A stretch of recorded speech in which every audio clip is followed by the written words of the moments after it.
নাফিসার কথাগুলো শুনে নাহিদ ভীষণ চমকে গেল। পাশের রাতে স্বামী সবসময় ফাজলামি করে এটা সত্যি, তবে নতুন স্ত্রী এমন নির্লজ্জের মতো কথা বলবে সেটা সত্যি আশা করা যায় না। নাহিদ নাফিসার দিকে এক দৃষ্টিতে তাকিয়ে আছে। নাফিসা নাহিদের দিকে খানিকটা বিরক্তি নিয়ে তাকিয়ে আছে। নাফিসা আপন মনে ভাবছে নাহিদ কি গাধা নাকি? বাসর রাতে ভালোবাসা, আদর, সোহাগ সম্পর্কে কি তার কোনো ধারণা নেই? এমন অদ্ভুত ভাবে তাকিয়ে কেন আছে? নাফিসা নাহিদকে উদ্দেশ্য করে হকচকিয়ে বলে উঠল, এমন করে তাকিয়েছেন কেন? মনে হচ্ছে চোখ দিয়ে গিলে খাবেন আমায়। না মানে আপনার কথার ধরন দেখে আমি খানিকটা অবাক হয়ে যাচ্ছি। আপনি এমনভাবে কথা বলছেন কেন? ওমা, আপনার সাথে কেমন করে কে বলবো? আপনি আমার স্বামী, আপনার সাথে কথা বলবো না তো কার সাথে গিয়ে কথা বলবো বলুন? কথা বলা ঠিক আছে, কিন্তু আপনি তো অসভ্যতামি করছেন, এটা তো ঠিক নয়। এ মা, আমি আবার কখন অসভ্যতামি করলাম? কি করেছি বলুন আমায়? কি করেছেন আর কি বলেছেন সেটা আমার থেকেও ভালো আপনি জানেন। এখন একটু সরে বসুন, আমি শুভ। শুয়ে পড়বেন মানে? আজ আমাদের বাসর রাত, সেসব কি ভুলে গেছেন নাকি? বাসর রাত দেখে কি আপনাকে মাথায় তুলে বসে থাকতে হবে নাকি? এমন নির্লজ্জের মতো আচরণ করা বন্ধ করুন, আমার এসব পছন্দ নয়। নাহিদের মুখের কথাটা নাফিসার কানে আসতে নাফিসা চমকে উঠল তো ঠিক, সেই সাথে ভীষণ কষ্টও পেল। অনেকটা আশা ভরসা নিয়ে নাহিদকে বিয়ে করেছে সে। প্রেম ভালোবাসা সবার জীবনেই আসে, তবে নাফিসার জীবনে কখনো এসব আসেনি, কারণ নাফিসা সব সময় নিজের স্বামীর অধিকার নিয়ে ভাবত। পাপ কর্ম থেকে নিজেকে সব সময় আড়াল রেখে চলে সে, কিন্তু আজ সেই স্বামীর কাছেই নাফিসার মূল্য নেই। নাফিসা মন খারাপ করে বসে থাকতেই নাহিদ নাফিসার পাশে শুয়ে পড়ল। নাফিসার সাথে একটু কথা বলারও সময় হয়তো তার নেই। নাফিসা কিছু সময় বসে থাকার পর নিশ্চুপ হয়ে নাহিদের পাশে গুটিসুটি হয়ে শুয়ে পড়ল। নাহিদ হঠাৎ করে নাফিসার সাথে এমন আচরণ করছে কেন? কিছুই নাফিসা বুঝতে পারছে না। নাফিসা আপন মনে ভাবছে নাহিদ কি তাকে মন থেকে মেনে নিতে পারেনি? যদি নাফিসাকে সে মন থেকে নাই বা মেনে নিতে পারে, তবে কেন তাকে বিয়ে করেছে? নাফিসাকে বিয়ে করার জন্য তো কোনো প্রকার চাপ ছিল না। নাফিসা অনেকটা সময় ধরে এসব ভাবলো। নাহিদের কথা ভাবতে ভাবতে কখন যে সে ঘুমিয়ে পড়েছে তা সে বলতে পারবে না। সকালবেলা নাফিসার ঘুম ভাঙলো নাহিদের চিৎকারের শব্দে। নাহিদের চিৎকার শুনে নাফিসা হকচকিয়ে বিছানা থেকে উঠে পড়ে নাহিদের দিকে কৌতূহলপূর্ণ দৃষ্টি নিয়ে তাকালো। নাহিদের দিকে তাকিয়ে নাফিসা প্রশ্নসূচক কণ্ঠে বলতে লাগলো, কি হয়েছে আপনার? সকালবেলা কোনো কারণ ছাড়াই এমন চিৎকার করছেন কেন? তোর কি মনে হয় আমি পাগল? কোনো কারণ ছাড়াই আমি চিৎকার করব? এমন ভাবে কথা বলছেন যে, কি হয়েছে আমায় বলুন তো? কি হয়নি আমায় সেটা বল। রাতে তোকে নিজের কাছে নেইনি বলে সকালবেলা আমায় শক্ত করে জড়িয়ে ধরেছিলি। এতটা নির্লজ্জ কেন তুই? নাহিদের কথা শুনে নাফিসা বুঝতে পারলো তার অপরাধটা আসলে কি। নাহিদকে ঘুমের ঘোরে জড়িয়ে ধরাটা তার অপরাধ ছিল। নাফিসা মাথাটা নিচু করে ফেললো নাহিদের কথা শুনে। নাহিদ নাফিসাকে মাথা নিচু করে থাকতে দেখে আবারও বলতে লাগলো, কি হলো, এখন মাথা নিচু করে আছিস কেন? আমার সাথে নোংরামি করার সময় এটা মনে ছিল না? দেখুন, আমি ইচ্ছে করে আপনাকে স্পর্শ করিনি, আমি ভুলবশত আপনাকে জড়িয়ে ধরেছি, সরি। কিসের সরি? আমি জানি তুই ইচ্ছে করে আমার সাথে এমন করেছিস। তোদের মতো মেয়েদের আমার ভালো করে চেনা আছে। তোরা পুরুষ দেখলেই নিজেদের উপর নিয়ন্ত্রণ রাখতে পারিস না তোরা। নাহিদার কথায় নাফিসার বুকটা কেঁপে উঠল। নাহিদার কথা শুনে নাফিসার বুকটা যেন ক্ষত বিক্ষত হয়ে গেছে। অন্য সব পুরুষের সাথে নাহিদ তার নিজের স্ত্রীকে তুলনা করেছে। এই কথাগুলো কোনোভাবেই মানতে পারছে না নাফিসা। মানুষ অপমান সহ্য করে ঠিক আছে, তবে এমন অপমান কোনোভাবেই সহ্য করা যায় না। নাহিদ নাফিসাকে নিশ্চুপ দেখে নাহিদ আবারও বলল, দেখ, তুই আমার কাছাকাছি আসার কোনো ধরনের চেষ্টা করবি না। আমি তোকে পছন্দ করি না, এই কথাটা মাথায় ঢুকিয়ে নে ভালো করে। জি। নাহিদ বিছানা থেকে রাগে ফুঁসতে ফুঁসতে উঠে গেল। সকাল সকাল নাফিসা তার মুডটাই খারাপ করে দিয়েছে। নাহিদ বিছানা থেকে উঠে ফ্রেশ হতে চলে যায়। নাফিসা খানিক সময় বিছানায় বসে নাহিদের কথাগুলো ভাবতে থাকে। অতঃপর নাফিসা একটা দীর্ঘশ্বাস ফেলে সেও ফ্রেশ হতে চলে যায়। নাহিদ ফ্রেশ হয়ে আসতেই দেখতে পায় নিজের ফোনটা হাতে নিল। ফোনটা হাতে নিতেই নাহিদ চমকে উঠল, কারণ নাহিদের ফোনে তার ভালোবাসার প্রিয়জন ডজন খানেক মিসড কল দিয়েছে। নাহিদ দ্রুত রোজের নাম্বারে কল রিডায়াল করলো। দুবার কল হতেই রোজ নাহিদের কলটা পিক আপ করতেই নাহিদকে উদ্দেশ্য করে শক্ত গলায় বলল, সরি, বাসর রাতে কল করে আপনাকে বিরক্ত করলাম। কিসের বাসর রাত আর কিসের বিরক্ত? পাগল হয়ে গেলে নাকি? পাগল দেখেই তো এখনো আপনার সাথে কথা বলছি। একজন বিবাহিত পুরুষের সাথে আমি এখনো কথা বলছি। রোজ, তুমি যা ভাবছো তা ঠিক নয়। আমি নাফিসার শরীরে একটিবারের জন্য হাত লাগাইনি। আমার মনে প্রাণে শুধুমাত্র তুমি আছো। আমি যদি আপনার মনেই থাকতাম তবে আপনি আমায় বিয়ে করতেন, অন্য কাউকে নয়। আরে পাগলি, তুমি তো জানো আমি পরিবারের চাপে পড়ে বিয়েটা করেছি। আমার কোনো ইচ্ছা ছিল না এই বিয়েতে, বিশ্বাস করো। জানি আমি, টিপে ইচ্ছে ছিল আর না ছিল, তাই তো সারা রাত নিজের নতুন বউয়ের সাথে রোমান্টিক ভালোবাসার আদান প্রদান করেছেন। বাজে কথা বন্ধ করো। আমি বলছি তো, ওকে আমি স্পর্শ করিনি আর তুমি কি না বলছো? তাহলে আমি ফোনটা কেন ধরতে পারোনি? আমায় আর শেখাতে হবে না তোমায়। আমিও নতুন করে নিজের জীবন গুছিয়ে নিয়েছি। রনির সাথে আমার রিলেশনশিপ শুরু হয়েছে গতকাল থেকে। আমায় আর বিরক্ত করবেন না। হ্যালো রোজ, প্লিজ আমার কথা শোনো। হ্যালো। নাহিদের সম্পূর্ণ কথা না শুনে রোজ কলটা নাহিদের মুখের উপর কেটে দিল। নাহিদ হ্যালো হ্যালো করেই যাচ্ছে, তবে ওপার থেকে কোনো রেসপন্স পাওয়া যাচ্ছে না। নাহিদ মনটা খারাপ করে ফোনটা কানের উপর থেকে নামিয়ে নিল। রোজ তাকে কি করে অস্বীকার এবং অবিশ্বাস করতে পারে, সেটাই নাহিদ ভাবছে। রোজের উচিত ছিল নাহিদের কথা বিশ্বাস করা। নাহিদ যে কোনোভাবে রোজের অধিকার অন্য কাউকে দিতে পারে না। নাহিদ বিছানায় বসে পড়ল মন উদাস করে। ওইদিকে নাফিসা ফ্রেশ হয়ে নিয়ে রুমের বাইরে চলে এলো। নাস্তার টেবিলে নাফিসা দেখতে পেল নাহিদের বাবা মা বোন সবাই নিচে বসে আছে। নাফিসাকে দেখে নাহিদের বোন বলতে লাগলো, ওই দেখো মা, ভাবি চলে এসেছে। নূরের কথায় সবাই নাফিসার দিকে দৃষ্টিপাত করলো। নাফিসা মাথা নিচু করে মুচকি একটা হাসি দিয়ে সকলের সাথে বসে নাস্তা সেরে নিল। নাস্তা শেষ করতেই নাফিসার শ্বশুর ও শাশুড়ি চলে যায় নিজেদের রুমে। নাফিসা খাবার প্লেট গুছিয়ে নিচ্ছে, ঠিক এমন সময় নূর নাফিসাকে উদ্দেশ্য করে মুচকি হেসে বলতে লাগলো, ভাবি, ভাইয়া কেমন আদর করলো গো তোমায়? ভালোই করেছে, কিন্তু কেন? কেন কি? আমার তো এখনো বিয়ে হয়নি। সবকিছু জেনে না রাখলে পরে গিয়ে তো ঝামেলাই পড়তে হবে, তাই না? এই জন্য তোমার থেকে সব জেনে নিচ্ছি। সব জেনে রাখাটা ঠিক আছে, তবে একটা কথা আমি তোমায় পার্সোনালি বলতে চাই। কথাটা হলো, স্বামীর বাড়ির সব থেকে কাছের লোকটা হলো তোমার স্বামী, আর সব থেকে দূরের লোকটাও ঠিক সেই তোমার স্বামী। ভাবি, তোমার কথা আমি তো কিছুই বুঝতে পারলাম না। আমায় একটু খোলাসা করে বলো না। খোলাসা করে বলার কিছু নেই, সময় মতো তুমি নিজেই সবটা বুঝতে পারবে। একটু অপেক্ষা করো শুধু। নাফিসা নূরের দিকে তাকিয়ে মুচকি হাসি দিয়ে চলে যায় নিজের রুমের দিকে। নূর নাফিসার দিকে প্রশ্নসূচক দৃষ্টিতে এখনো তাকিয়ে আছে। নাফিসার কথাগুলো যেন তার মাথার মধ্যে জটলা পাকিয়ে ফেলেছে। নাফিসা নিজের রুমে এসে দেখলো নাহিদ উদাস করে বসে আছে। নাহিদ মন উদাস করে বসে আছে। নাফিসার যদিও ইচ্ছে করছে নাহিদের মন খারাপের কারণ জানতে, তবে এখন নাহিদকে কিছু জিজ্ঞেস করার মানে গায়ে পড়ে অপমানিত হওয়া, যেটা নাফিসা করতে চাইছে না। নাফিসা নিজের কাজ করতে লাগলো। ওইদিকে নাহিদ কিছু সময় রুমের মধ্যে দুম করে বসে থেকে অতঃপর রুম থেকে বেরিয়ে যায়। নাহিদ বাইরের থেকে বেরিয়ে সোজা চলে যায় রোজের সাথে দেখা করতে। যে করেই হোক রোজের রাগ ভাঙাতে হবে তার।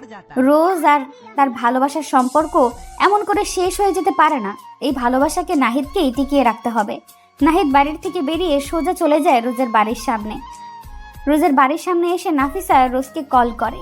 প্রায় 5 থেকে 6 বার রিং হবার পর রোজ কলটা পিক করে। নাহিদ কলটা পিক হতেই রোজকে উদ্দেশ্য করে মলিন কণ্ঠে বলতে লাগলো, রোজ, আমি কতক্ষণ ধরে কল করছি, তুমি কি দেখতে পাচ্ছিলে না? আমি তোমার সাথে দেখা করতে এসেছি। তোমার বাড়ির নিচে আছি আমি, একটু নিচে আসো। সরি, আমি আসতে পারবো না। তাছাড়া বিয়ে করার পরও তোমার কেন আমার প্রয়োজন হলো? তোমার স্ত্রী কি তোমায় সুখ দিতে পারছে না? রোজ, আমি জানি তুমি আমার উপর রেগে আছো, আর তোমার রাগ করাটাও জায়েজ, কিন্তু বিশ্বাস করো, আমার আর নাফিসার মধ্যে কোনো ধরনের সম্পর্ক নেই। একটু বিশ্বাস করো আমায় প্লিজ। বিশ্বাস করি। তুমি এক কাজ করো, আমার সাথে যদি তোমার সম্পর্ক রাখতে ইচ্ছা হয় তবে তুমি নাফিসাকে ডিভোর্স দিয়ে দাও। ওকে ডিভোর্স দিয়ে তোমার সব সম্পত্তি আমার নামে করে দাও, তারপর আমি তোমায় বিয়ে করব। রোজের কথা শুনে নাহিদের আর বুঝতে বাকি থাকলো না যে আসলে রোজ কি চাইছে। রোজ চাইছে নাফিসাকে ছেড়ে দিয়ে সে নাহিদের স্ত্রী তো নামমাত্র হবে। আসলে নাহিদের সম্পত্তির উপর রোজের দৃষ্টি। রোজের কথাগুলো শোনার পর কোনোভাবেই নাহিদ আর রোজের সাথে কথা বলতে চাইছে না। নাহিদ ঢের বুঝতে পারছে সে একটা মরিচিকার পেছনে ছুটছে এতটা দিন। প্রকৃত অর্থে রোজ কখনোই নাহিদকে ভালোবাসেনি। নাহিদকে নিশ্চুপ দেখে রোজ নাহিদকে উদ্দেশ্য করে বলতে লাগলো, কি হলো, এমন চুপসে গেলে যে? কোনো কথা বলছো না? আমার থেকেও কি তোমার সম্পত্তির মূল্য অনেক বেশি তোমার কাছে? ভালোবাসাটা যদি সত্যি হতো তবে সম্পত্তি কোনো ম্যাটার ছিল না। আমি বুঝতে পারছি সব, রাখছি। নাহিদ ফোনটা কেটে দিয়ে ফোনটা রাস্তার পাশে ছুঁড়ে মারলো। নিজেকে ভীষণ অপরাধী মনে হচ্ছে তার। একটা মানুষ ভালোবাসার নামে দিনের পর দিন তাকে ঠকিয়ে গেছে, আর নাহিদ সেই প্রতারকের কথা ভেবে সেই প্রতারকের জন্য নিজেকে কষ্ট দিয়েছে। একটা নির্দোষ মেয়ের সাথে বাজে ব্যবহার করেছে নাহিদ। নিজের উপর নিজের ঘৃণাবোধ কাজ করছে তাই। নাহিদের চোখের কোণে নোনা জল এসে জমা হলো। কয়েক ফোঁটা নোনা জল এক পলকেই পড়ে যায় মাটিতে। এই চোখের জল রোজের জন্য নয়, বরং এই চোখের জল নিজেকে ধিক্কার দিতে এসেছে। নাহিদ রোজের বাড়ির থেকে সোজা নিজের বাড়ি চলে এলো। বাড়ি ফিরতেই নাহিদ নিজের রুমে চলে এলো। রুমে এসে নাহিদ দেখতে পায় নাফিসা রুমেই আছে। নাহিদের চোখ জোড়া রক্তবর্ণ ধারণ করে আছে।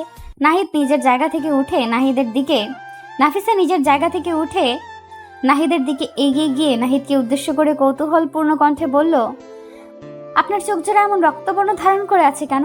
কি হয়েছে আপনার? সব ঠিক আছে তো? নাফিসার কথার বিপরীতে নাহিদ কোনো শব্দ করলো না। নাহিদ এক ঝাটকায় নাফিসার দিকে এগিয়ে এসে দুম করে নিজের বুকে নাফিসাকে টেনে নিল। নাফিসাকে বুকে নিয়ে শক্ত করে জড়িয়ে ধরলো নাহিদ। নাহিদের এমন কাজে নাফিসা ভীষণ চমকে যায়। নাফিসার কাছে এসব যেন স্বপ্ন মনে হচ্ছে। নাফিসা তো নিজের স্বামীর কাছে একটু ভালোবাসাই প্রত্যাশা করেছে। আজ তার স্বামী তাকে নিজের বুকে নিয়ে ভালোবাসার পরশ দিচ্ছে। নাফিসা নিশ্চুপ হয়ে একটা ঘুরে চলে যায়। নাহিদ নাফিসাকে শক্ত করে জড়িয়ে ধরে নাফিসার কানের কাছে মুখ এগিয়ে নিয়ে গিয়ে ফিসফিস করে নাফিসাকে উদ্দেশ্য করে বলতে লাগলো, ভালোবাসি তোমায়, অনেক ভালোবাসি। আমায় কখনো ছেড়ে যেও না প্লিজ। আমি অনেক বাজে ব্যবহার করেছি তোমার সাথে, ওই সবের জন্য আমায় ক্ষমা করে দাও তুমি। এসব কি বলছেন আপনি? স্ত্রীর কাছে স্বামীর কোনো অপরাধ থাকতে পারে না। না, থাকতে পারে। আমি তোমার সাথে অনেক অন্যায় করেছি, আমায় ক্ষমা করে দাও। ক্ষমা করতে পারবো না, তবে ভালোবাসা দিতে পারবো, সেটাও মন ভরে। চলবে তো? নাফিসার কথাটা শেষ হতেই নাহিদ যেন আরো শক্ত করে নাফিসাকে নিজের বুকের সাথে লেপ্টে নিল। নাহিদ আছে নিজের সমস্ত ভুলগুলো বুঝতে পেরেছে। নাহিদ বুঝতে পেরেছে সে একটা মরিচিকার পেছনে ছুটে নিজের সত্যিকারের ভালোবাসাকে তুচ্ছ তাচ্ছিল্য করেছে। আসলে নাফিসাই তার জীবনের সত্যিকারের ভালোবাসা। নাহিদ আর চাইছে না নিজের স্ত্রীকে ঠকাতে, আর চাইছে না নিজের থেকে দূরে নিজের স্ত্রীকে রাখতে। ভালোবাসায় সিক্ত হয়ে যেতে চাইছে দুটি হৃদয়। নাফিসা নিজের ভালোবাসার প্রিয় মানুষটির বুকে মাথা দিয়ে পরম শান্তি নিতে পেরে নিজেকে যেন আরো ধন্য মনে করতে লাগলো। এই যে মিস্টার, আপনার হাত সাবধানে রাখুন। কেন গো, আমার হাত আবার তোমার কি ক্ষতি করলো? আপনার হাত এসে বারবার আমার কোমর স্পর্শ করছে, এসবের মানে কি? এসবের মানে বোঝো না? তাছাড়া আমার হাত আপনার কোমর স্পর্শ করলে সেটাতে আমার কি দোষ? আপনার কি দোষ মানে? আমার কোমর স্পর্শ করে বলছেন আপনার কোনো দোষ নেই? না তো, আমি আপনার কোমর স্পর্শ করলেও কি আমার মনের মধ্যে তো আর কোনো পাপ নেই? Shut up! রাস্তাঘাটে মেয়ে দেখলে লুচ্চামি করতে ইচ্ছে করে, তাই না? হয়তো তাই করে। বাই দ্য ওয়ে, আমার স্পর্শে আপনার ভিতরে কেমন অনুভূতি জাগালো সেটা তো বললেন না মিস। এটা যদি পাবলিক প্লেস না হতো না, বিশ্বাস করুন আপনার এই অসভ্যতামের সঠিক জবাব আমি নিজেই দিয়ে দিতাম। তাই নাকি? তাহলে বলুন কোথায় আসতে হবে? আমার স্পর্শ পাওয়ার পর সব নারী এমন পাগল হয়ে যায়, বারবার চায় আমার স্পর্শ। পায় আল্লাহ, কোথায় যাব আমি? স্টুপিড! কলেজ ক্যাম্পাসের সামনে অধরার কোমর স্পর্শ করে নোংরামি করে অয়ন। অয়নের এমন নোংরামি দেখে রাগে ফুঁসতে থাকে অধরা। কলেজের ভিপি যদি এমন নোংরামি কাজ করে ক্যাম্পাসের মধ্যে, তবে সেটা কোনোভাবেই সুখকর ব্যাপার নয়। অধরা অয়নকে চোখ রাঙানি দিয়ে ক্যাম্পাস থেকে বেরিয়ে বাড়ির উদ্দেশ্যে রওনা দিল। অধরার সারা শরীর রাগে জ্বলে যাচ্ছে। একটা ছেলে এতটা নোংরা মানসিকতার কেমন করে হতে পারে সেটাই তো ভাবছে অধরা। পুরো কলেজের সকল স্টুডেন্টের সামনে অয়ন এমন একটা কাজ করেছে, অধরার চোখ থেকে জল চলে আসছে প্রায়। অয়ন তাকে স্পর্শ করেছে বলে নয়, বরং অয়নকে তার উচিত জবাব দিতে না পেরে অধরার চোখে জল আসছে। অধরা চলে যেতেই অয়ন দাঁত বের করে পাগলের মতো হাসতে লাগলো। অয়নের বন্ধু অভি এসে অয়নকে উদ্দেশ্য করে কৌতূহলপূর্ণ কণ্ঠে বলল, কিরে দোষ, তুই এমন করে হাসছিস কেন? কি হয়েছে? আরে তেমন কিছু না, ছাড়ো তো এইসব। এখন বল, তোর মুখের উপর হঠাৎ করে 12টা কেন বেজে আছে? কি হয়েছে? আর বলিস না, গতকাল কলেজে তুই যে মেয়েটাকে টিজ করেছিস, সেই মেয়েটা প্রিন্সিপালের কাছে নালিশ করেছে তোর নামে। প্রিন্সিপাল তোকে জরুরি অফিস রুমে দেখা করতে বলেছে। আহ, ওকে মেয়ে বলে ডাকিস নে পাগলা, ওটা তোর ভাবি হয়। ভাবি, যাই দেখে আসি আমার হবু বউটা আমার নামে কি কমপ্লেন করে আসলো। অয়ন অভির থেকে বিদায় নিয়ে প্রিন্সিপালের রুমে চলে আসে। প্রিন্সিপালের রুমে আসতে প্রিন্সিপাল কড়া কণ্ঠে অয়নকে শাসিয়ে দেয়। অধরা অয়নের নামে ইফটিজিং এর অভিযোগ করেছে। অয়ন অধরার অভিযোগটা শুনে ভীষণ অবাক হয়, কারণ হবু বউকে একটু টাচ করলে কি সেটা ইফটিজিং হয়? অয়ন তো মনে প্রাণে অধরাকে নিজের স্ত্রী বলেই মেনে নিয়েছে, এখন শুধু অধরার মানা বাকি। অয়ন প্রিন্সিপালের বকা খেয়ে কলেজ থেকে সোজা বাড়ি চলে আসে। বিকেলে আবার অধরার বাড়ির সামনেই আড্ডা মারতে যেতে হবে, ওখানে লেট করে যাওয়া একদমই চলবে না। অয়ন বাড়ি আসতে অয়নের মা অয়নকে উদ্দেশ্য করে বলল, অয়ন, আজকাল কখন বাড়ি ফিরিস আর কখন বাইরে যাস, কোনো কিছুই তো আমাদের বলে যাস না। এটা কি উচিত? আরে মা, আমি কি এখনো ছোট বাচ্চা আছি নাকি? আমায় নিয়ে এত ভয় কেন পাও তোমরা? সত্যি আমি বুঝি না। বুঝবি কেমন করে? যেদিন সন্তানের বাবা হবি সেই দিনই বুঝবি মা বাবা চিন্তা কেন হয়। ওকে মা, হয়েছে, আর কখনো না বলে কোথাও যাব না আমি। এবার ঠিক আছে? ফ্রেশ হয়ে আয়, আমি খাবার দিচ্ছি। ওকে, এখনই আসছি। অয়ন ফ্রেশ হয়ে এসে খাবার খাচ্ছে আর আপন মনে অধরার কথা ভাবছে। অধরার সাথে এতটা বাজে ব্যবহার করার পরেও মেয়েটা অয়নের উপর হাত তুলছে না। কেন তুলছে না? তবে কি অয়নকে সে পছন্দ করে? না, মুখে মুখে তো অয়নকে সহ্য করতেই পারে না অধরা, তাহলে পছন্দ করবে কেমন করে? অয়ন খাবার শেষ করে খানিক সময় রেস্ট করে বাড়ি থেকে বেরিয়ে সোজা চলে যায় অধরার বাড়ির সামনে। অধরার বাড়ির সামনে এসে অয়ন অধরার জন্য অপেক্ষা করছে। রোজ এই সময় অধরা বাড়ি থেকে বাইরে বের হয়। অয়ন খানিক সময় অপেক্ষা করতেই অধরা নিজের বাড়ি থেকে বেরিয়ে এলো। অয়ন প্রতিদিনের মতো ঠিক অধরার পেছন পেছন চলতে লাগলো। অধরা অয়নকে দেখতে পেয়ে ভীষণ বিরক্তি বোধ করছে। অয়ন পেছন থেকে অধরাকে উদ্দেশ্য করে মৃদু কণ্ঠে বলতে লাগলো, কি হলো জনাবা, এত চুপ কেন? আজ বুঝি আর ঝাড়ি দিবেন না? দেখুন, আমি আপনার সাথে কথা বলতে চাই না, তারপরও কেন আমায় বিরক্ত করছেন? কি চাই আপনার? যা চাই তাই দিবেন? যদি আমার সাধ্যের মধ্যে থাকে তবে অবশ্যই চেষ্টা করব। আমার তো টাকা পয়সার প্রয়োজন নেই, শুধু আপনার ভালোবাসার প্রয়োজন। এটা দিয়ে দাও, আমি আর কোনো ধরনের ফাইজলামি করব না, প্রমিস। অয়নের কথাটা শুনে অধরা তাচ্ছিল্যকর একটা হাসি দিয়ে ফেলল। অয়ন অধরার হাসির শব্দ শুনে ভীষণ অবাক হয়ে যায়। অয়ন অধরাকে আবারও বলতে লাগলো, কি হলো, হঠাৎ করে হাসছো কেন? আমি কি কোনো জোকস বলেছি? আমার থেকে ভালোবাসা চাইতে আপনি একটু লজ্জা করলো না? মানে কি ভাবেন আপনি নিজেকে? আপনার এই অত্যাচার সহ্য করছি বলে কি আপনার সব কথা আমি নীরবে মেনে নেব? আপনাকে ভালোবাসার কথা আমি কখনো ভাবতেও পারি না। আপনি একটা ওয়েট, তোমার ভাবনার কথা আমি জানতে চাইনি। যতদিন আমায় ভালোবাসা না দিবে ততদিন এই অয়ন চৌধুরীর রোমান্টিক অত্যাচার সহ্য করতে হবে। তোমার সাথে ভালোভাবে কথাই বলা যায় না। আপনাকে কথাও কেউ বলতে বলেনি, আর না বলেছে বিরক্ত করতে। প্লিজ আমায় আর জ্বালাতন করিয়েন না। তোমার এই মিষ্টি কথায় চিরা ভিজবে না, আমি তো জ্বালাবোই, আরো বেশি করে জ্বালাবো। অয়ন কথাটি শেষ করতেই অধরার হাত ধরে ফেলল। অধরা কিছুতেই বুঝতে পারল না অয়ন হাত ধরতেই অধরা অয়নের হাত থেকে নিজের হাতকে ছাড়িয়ে নিতে চেষ্টা করলো। তবে অয়ন বেশ শক্ত করে অধরার হাত চেপে ধরেছে, যার ফলে অধরা কোনোভাবেই অয়নের হাতের মুঠো থেকে নিজের হাত ছাড়াতে পারছে না। অধরার মেজাজটা ভীষণ খারাপ হয়ে যায়। অধরার রাগে গজগজ করতে করতে একটা সজোরে হ্যাচকা টান দিয়ে নিজের হাত জোড়া অয়নের হাত থেকে ছাড়িয়ে নিল। অয়ন অধরাকে কিছু বলতে যাবে তার আগেই অধরা ভীষণ কর্কশ কণ্ঠে অয়নকে উদ্দেশ্য করে বলল, দেখুন অয়ন, আমি চাই না পাবলিক প্লেসে আপনার সাথে কোনো খারাপ কিছু করতে। দয়া করে নিজের সম্মানটা বজায় রাখুন। আমায় আর একবার যদি আপনি কোনোভাবে বিরক্ত করেন তো আমি সত্যি বলছি তারপর যা হবে তার জন্য আমি দায়ী থাকবো না। অধরার কথাটা শুনে অয়নও কিছু একটা ভেবে অধরার পেছন থেকে সরে গেল। অয়ন চলে যেতেই অধরা একটা শান্তির নিঃশ্বাস ফেলল। কতক্ষণ আর এমন টর্চার সহ্য করা যায় বলুন? অধরারও ধৈর্যের বাঁধ আছে, আর যখন সেই ধৈর্যের বাঁধ ভেঙে যায় তখন আর মাথা কাজ করে না। অয়ন চলে যেতেই অধরা নিজের গন্তব্যে চলতে লাগলো। কিছু দূর এগিয়ে যেতেই অধরা দেখতে পায় রাস্তাটা কেমন যেন নীরব হয়ে গেছে, আশেপাশে কাউকে দেখাও যাচ্ছে না। অধরা এই দৃশ্যটা দেখে মোটেও ভয় পেল না, কারণ অয়ন ছাড়া আর কোনো বিপদকে অধরা তোয়াক্কা করে না। অধরা আপন মনে হাঁটতে লাগলো। অধরা হাঁটছে আর অনুভব করছে কেউ একজন আছে যে কিনা অধরাকে এখনো ফলো করছে। তবে কে এসে সেটা অধরা বুঝতে পারছে না। অধরা কিছু দূর এগিয়ে যেতেই হঠাৎ করে অধরার সামনে দুইজন ছেলে চলে আসে। অধরা এই ছেলেদের কাউকে এর আগে কখনো দেখেনি। অধরা ছেলেগুলোকে এড়িয়ে যেতে চেষ্টা করতেই ছেলেগুলো অধরার সামনে এসে পথ আটকে দাঁড়ায়। অধরা দুপা পিছিয়ে যেতেই হঠাৎ অনুভব করে তার পেছনেও দুজন ছেলে দাঁড়িয়ে আছে। অধরা এতগুলো লোক দেখে খানিকটা বিব্রত হয়ে প্রশ্ন করে, আপনারা কারা? আর আমার পথ আটকে দাঁড়িয়েছেন কেন? কি চাই আপনাদের? আমাদের তো বেশি কিছু চাই না সোনা, আমাদের শুধু তোমাকে চাই, তাও 2 ঘন্টার জন্য।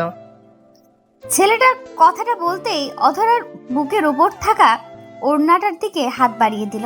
অধরা নিজের ওড়নাটা ওদের থেকে আড়াল করতে চেষ্টা করছে, তবে পারছে না। ছেলেটা হ্যাচকা টান দিয়ে অধরার বুকের ওপর থেকে ওড়নাটা কেড়ে নিল। অধরা নিজের উন্মুক্ত বুকটা হাত দিয়ে ঢেকে আড়াল করলো। অধরা বারবার ছেলেগুলোকে অনুরোধ করছে যাতে করে তারা অধরাকে যেতে দেয়। অধরার কথার কোনো পাত্তা না দিয়ে একটা ছেলে পেছন থেকে অধরার শরীরের উপর হাত দিতে চেষ্টা করতেই দুম করে কোথা থেকে যেন অয়ন চলে আসে আর ছেলেটার হাত দুম করে ধরে ফেলে। অধরা অয়নকে দেখতেই মনের মধ্যে সাহস অনুভব করলো। দৌড়ে এসে অধরা অয়নের পেছনে লুকিয়ে পড়লো। অয়ন ছেলেগুলোকে উদ্দেশ্য করে বলতে লাগলো, যদি ভালো চাস তো এখান থেকে সব কটা দৌড়ে পালিয়ে যা। আমি আর তোদের মুখ এখানে দেখতে চাই না। কে বে তুই? এমন ভাবে কথা বলছিস মনে হচ্ছে কোনো হিরো। আরে গাধা, এই গল্পের হিরো তো আমি। তোরা শুধু শুধু এসে এই মেয়েটাকে বিরক্ত করছিস। ওকে বিরক্ত করার অধিকার শুধুমাত্র আমার। আয় সবাই মিলে তাহলে একটু মাস্তি করি। শুধু শুধু আমাদের সাথে শত্রুতা করার মানে আছে কি? মস্তি তো আমিও করতে চাই, তবে তোদের সাথে। এই মেয়ের সাথে মস্তি করার কোনো ইচ্ছা নাই আমার, কারণ এই মেয়েটাকে আমি মন থেকে ভালোবাসি। তাই নাকি? আজ তোর সাথে সাথে এই মেয়েটাও যাবে। অয়ন ছেলেগুলোর কথা শুনে হেসে ফেলল। অয়ন নিজেও জানে যে এতগুলো ছেলের সাথে একা অয়ন পেরে উঠবে না, তবে যেখানে অধরার প্রশ্ন সেখানে অয়ন পিছপা হবে না। ছেলেগুলো অয়নের দিকে দৌড়ে ছুটে এগিয়ে আসতে লাগলো। অয়ন ধীর গতিতে নিজের শার্টটা কোমরের উপরে তুলতেই ছেলেগুলো ঠায় পাথরের ন্যায় দাঁড়িয়ে পড়লো। অয়ন নিজের কোমরে হাত দিতে ছেলেগুলো ছোটাছুটি করে অয়নের সামনে থেকে পালিয়ে গেল। ছেলেগুলোর পালানো দেখে অধরা খানিকটা অবাক হয়ে যায়। হঠাৎ করে এই ছেলেগুলো এমন করে পালিয়ে গেল কেন? কিছুই বুঝতে পারলো না অধরা। ছেলেগুলো চলে যেতেই অয়ন অধরাকে উদ্দেশ্য করে বলল, আমি সাথে আসলে তো সমস্যা শুরু হয়ে যায়। আমায় তাড়িয়ে দিতে পারলেই তুমি বেঁচে যাও। দেখেছো আমার না থাকার পরিণামটা কি হতে পারে? সেসব না হয় বুঝলাম, তবে এটা বুঝতে পারছি না যে ছেলেগুলো এমন ভাবে পালিয়ে গেল কেন। আপনি কি ওদের চেনেন আগে থেকে? এদেরকে আমি চিনব কোথা থেকে? নিজের ক্লাসের স্টুডেন্টদেরও ঠিকমতো চিনি না, আবার এই বখাটেগুলো। ওদেরকে বখাটে বললেন কেন? ওরা আর আপনি তো এক, দুজনের কাজই এক, ইফটিজিং করা। তাই না? ওরা আর আমি এক না। ওকে, আমি একজনকে জ্বালাতন করি, তাও তাকে ভালোবাসি বলে। আর ওরা তো সবার সাথে এমন করে। ওরা আর আমি এক হলাম কেমন করে? পাপ অল্প করা আর বেশি করা এক ব্যাপার, আপনাকে বুঝিয়ে লাভ নেই। এটা কি হলো? আমি তোমাকে সাহায্য করলাম আর তুমি আমায় ধন্যবাদ না দিয়ে এমনভাবে অপমান করছো? এটা কিন্তু একদম ঠিক কথা না অধরা। ও আচ্ছা, ধন্যবাদ হয়েছে। কেউ আমায় ধন্যবাদ বললে আমি তাকে রিটার্ন কিছু দিয়ে দিই, আর তোমাকে রিটার্ন কিছু দিতে চাই। আপনি আমায় আবার কি রিটার্ন দেবেন? সেটা না হয় আমি নিজেই বুঝে নিলাম, তোমায় ভাবতে হবে না। অয়ন কথাটা বলতেই অধরার দিকে এগিয়ে এলো। অধরা অয়নের দিকে এক দৃষ্টিতে তাকিয়ে আছে। অধরা বোঝার চেষ্টা করছে অয়ন কি করতে চলেছে। অয়ন অধরাকে বেশি সময় দিল না। দুম করে অধরার গালের উপর নিজের হাত জোড়া চেপে ধরলো।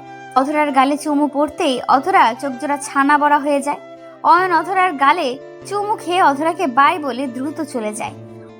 অধরা নিজের গালের ওপর হাত জোড়া রেখে অবাক হয়ে ঠায় দাঁড়িয়ে থাকলো। অয়ন অধরার সামনে আর দাঁড়ালো না, কারণ অয়ন জানে এরপর অধরার রিয়াকশনটা দেখার মতো হবে। আর অয়ন কোনোভাবেই চায় না মুডটা খারাপ করতে, তাই খানিকটা পালিয়েই গেল অয়ন। অধরা বাড়ি আসার পর থেকে কেন জানি নিজের অজান্তেই বারবার অয়নের কথা ভাবতে লাগলো সে। অয়নের প্রতি হঠাৎ করে এতটা ভালো লাগা কেমন করে জন্মালো তার? নিজের কাছেই এর উত্তরটা অজানা হয়ে আছে। 2 দিন ধরে অয়ন আর অধরার কোনো দেখা হয়নি, আর না হয়েছে কোনো কথা। অধরাও এই 2টি দিন অয়নকে না দেখতে পেয়ে, অয়নের সাথে কথা না বলতে পেরে মনমরা হয়ে গেছে। কোনো কাজেই তার মন বসছে না। বারবার অয়নের ফাজলামি টিজিংগুলো মিস করছে সে। ছেলেটা তো আর কারোর সাথে এমন করে না, শুধু তো অধরার সাথেই এমন করে। অধরা অয়নের মাঝে নিজের ভালোবাসাকে খুঁজতে লাগলো। 2 দিন পর হঠাৎ করে অধরার বাড়ির কলিং বেলটা বেজে উঠলো। নিজের রুম থেকে বেরিয়ে আসার কোনো ইচ্ছা না থাকার পরেও অধরা বেরিয়ে এসে দরজা খুলতেই দেখতে পায় অয়ন আর তার পাশে কিছু লোক আছে। অধরা একটু চমকে গিয়ে বলে উঠলো, অয়ন, ওনারা কারা? আর তুমি এতদিন পর কোথা থেকে এলে? কোথায় ছিলে তুমি? আমি তো বিয়ের প্রিপারেশন নিচ্ছিলাম, তাই তোমার সাথে দেখা করতে পারিনি। এই যে বাবা মাকে নিয়ে চলে এলাম পাকা কথা বলার জন্য। অয়নের কথার কোনো আগামাথা খুঁজে পেল না অধরা, শুধুমাত্র অবাক হয়ে দরজার সামনে দাঁড়িয়ে থাকলো সে। অয়নের গলার কণ্ঠস্বর পেতেই অধরার বাবা মা চলে আসলো। ওনারা আগে থেকেই জানতো অয়নের ব্যাপারে, আর আজ যে তারা দেখা করতে আসবে, অধরাকে দেখতে আসবে, সেটাও তারা আগে থেকেই জানতো। তবে অধরাকে সারপ্রাইজ দিবে বলে তাকে কিছু জানানো হয়নি। অতঃপর আর কি, অয়ন আর অধরার বিয়ের কথা পাকা হয়ে যায়। বিয়ের কথা পাকা হবার আগে অধরার থেকে তার সিদ্ধান্ত জিজ্ঞেস করতেই অধরা প্রথমে তো সরাসরি না করে দেয়। তবে অয়ন তো আর যেমন তেমন পাগল না, আস্ত একটা পাগল। ঠিক অধরাকে রাজি করিয়েই নিল। তোমার ঠোঁটের দিকে এক দৃষ্টিতে তাকিয়ে আছো কেন? কোথায় তাকালাম? আমি তো তোমার চোখের দিকে তাকিয়ে আছি। মিথ্যা বলো না, আমি দেখেছি কোথায় তাকিয়েছো। তোমার চোখ খারাপ হয়ে গেছে। আমার চোখ কেন খারাপ হতে যাবে? আমার মতো ভালো চোখের মানুষ তুমি আর দুটো খুঁজে পাবে? আপনার চোখ সম্পর্কে আমার আইডিয়া আছে। এখন বলুন, আর কত সময় ধরে এখানেই বসে থাকবেন? বাড়ি ফিরবেন না? না, ফিরবো না। আজ সারাদিন আমরা এখানে বসে গল্প করব। না, আমার এসব পছন্দ হয় না। আমি শুনেছি রেস্টুরেন্টে এসে অনেক ছেলে মেয়ে বাজে কাজ করে। আমি ওসব করতে চাই না। আমি বাড়ি ফিরবো। বাজে কাজ কি করে? তাছাড়া একটু আধটু করলে সমস্যা হয় না? আয়ান কথাটা বলতেই একটা দুষ্টু হাসি দিল। আফিফার সাথে আয়ানের ভালোবাসার সম্পর্ক প্রায় বছর খানিক হবে। এই 1 বছরের সম্পর্কের মাঝে আয়ান আফিফার শরীরে স্পর্শ তো দূর, আফিফা আয়ানকে একটিবারও আফিফার হাত ধরে হাঁটার অনুমতিও দেয়নি। আয়ান যদিও অনেকবার চেষ্টা করেছে আফিফার হাত ধরতে, তবে আফিফা সাফ সাফ আয়ানকে জানিয়ে দেয় যে তার এসবে কোনো আগ্রহ নেই। তাছাড়া আফিফা চায়ও না আয়ান আর তার মাঝে কোনো ধরনের পাপ জায়গা পাক। সেদিন আয়ান ইচ্ছে করেই আফিফার হাত স্পর্শ করে। আফিফা সাথে সাথে নিজের হাত সরিয়ে নিয়ে আয়ানকে বলে বিয়ে করে নিতে, তারপর পবিত্রভাবে তাকে স্পর্শ করতে। তবে আয়ান বিয়ে করতে পারছে না, কারণ আফিফার বাবা কখনো আয়ান আর আফিফার সম্পর্ক মেনে নেবে না। আয়ানের কথাটা আফিফার একটুও পছন্দ হলো না। আফিফা আয়ানের দিকে অগ্নি দৃষ্টিতে তাকাতেই আয়ান একটা মুচকি হাসি দিয়ে আফিফাকে উদ্দেশ্য করে বলল, আরে পাগলি, মজা করছিলাম। তুমি জানো না আমি কেমন? অযথা ভয় কেন পাও তুমি? অযথা ভয় না, আজ তোমার মাথায় এই চিন্তাটা আসছে। আগামীকাল সত্যি সত্যি তুমি জেদ করবে। তোমার আবদার পূরণ করাটা আমার পক্ষে সম্ভব হবে না, তাই কি? আর শোনো, আমার মনের মধ্যে অনেক ইচ্ছা আছে। আমি মেনে নিচ্ছি আমি অনেক কিছু চাই, কিন্তু তার মানে এটা নয় আমি তোমাকে জোর করব। আমি আসছি, আমার ভালো লাগছে না কথা বলতে। আফিফা কথাটা বলতেই নিজের জায়গা থেকে উঠে পড়ল। আয়ান আফিফার দিকে প্রশ্নসূচক দৃষ্টিতে তাকালো। আয়ান আপন মনে ভাবছে যে আয়ান তো আফিফার সব কথা মেনে নিল, তবে কেন আফিফা এখন উঠে পড়ছে? আয়ান আফিফার হাত ধরতে আফিফা আয়ানের দিকে আবারও অগ্নিদৃষ্টি নিক্ষেপ করলো। আয়ান সাথে সাথে আফিফার হাত ছেড়ে দিল। আয়ান আফিফাকে উদ্দেশ্য করে বলল, এমন করছো কেন? আমি তো বললাম আমার কোনো বাজে ইচ্ছে নেই, তারপরও তুমি এমন করে চলে যাবে? দেখো আয়ান, আমাদের সম্পর্কের অনেক বছর হয়ে গেছে। আমি চাইছি না এই লুকোচুরিটা আর হোক। তোমার যদি আমায় বিয়ে করার সাহস থেকে থাকে তবে পরিবারকে জানাও, অন্যথায় এই সম্পর্কটা এখানেই শেষ। আফিফা কথাটা বলতেই রেস্টুরেন্ট থেকে হনহন করে বেরিয়ে যায়। আয়ান ঠায় থ হয়ে বসে আছে। আফিফার কথাগুলো যেন তার মাথার উপর দিয়ে গেছে। আয়ান আফিফার শেষে বলা কথাটার মানে বুঝতে পারল না। আফিফার কথাটা যেন আয়ানের বুকের মধ্যে তীব্র আঘাত করলো। আফিফার সাথে আজকের পর থেকে আয়ানের কোনো সম্পর্ক থাকবে না। এটা শোনার পর আয়ানের চোখের পাতা যেন ভারী হয়ে এলো। আয়ান অনেকভাবে চেষ্টা করেছে আফিফার পরিবারকে মানিয়ে আফিফাকে বিয়ে করতে, তবে আফিফার বাবা সরাসরি আয়ানকে তার মেয়ের জীবন থেকে সরে যেতে বলেছে। আর আজ আফিফাও সেটাই বলল। আয়ানের বুকের মাঝে যেন পাহাড় সমান কষ্ট এসে জমা হলো। আয়ান কিছু সময় আফিফার কথা ভাবার পর নিজের জায়গা থেকে উঠে পড়ল। ভালোবাসায় বিশ্বাস থাকা জরুরি। যেই ভালোবাসায় বিশ্বাস নেই সেই ভালোবাসা থাকার থেকে না থাকাই উত্তম। আয়ান রেস্টুরেন্ট থেকে বেরিয়ে সোজা নিজের বাড়ি চলে আসে। বাড়ি আসতেই আয়ান দেখতে পায় তার মা বাবা তৈরি হচ্ছে, হয়তো কোথাও যাবেন তারা। আয়ান সেই দিকে না তাকিয়ে নিজের রুমের দিকে চলতে লাগলো। আয়ানকে চলে যেতে দেখে তার মা পেছন থেকে আয়ানকে উদ্দেশ্য করে বলল, কিরে, কোথায় ছিলি সারাদিন?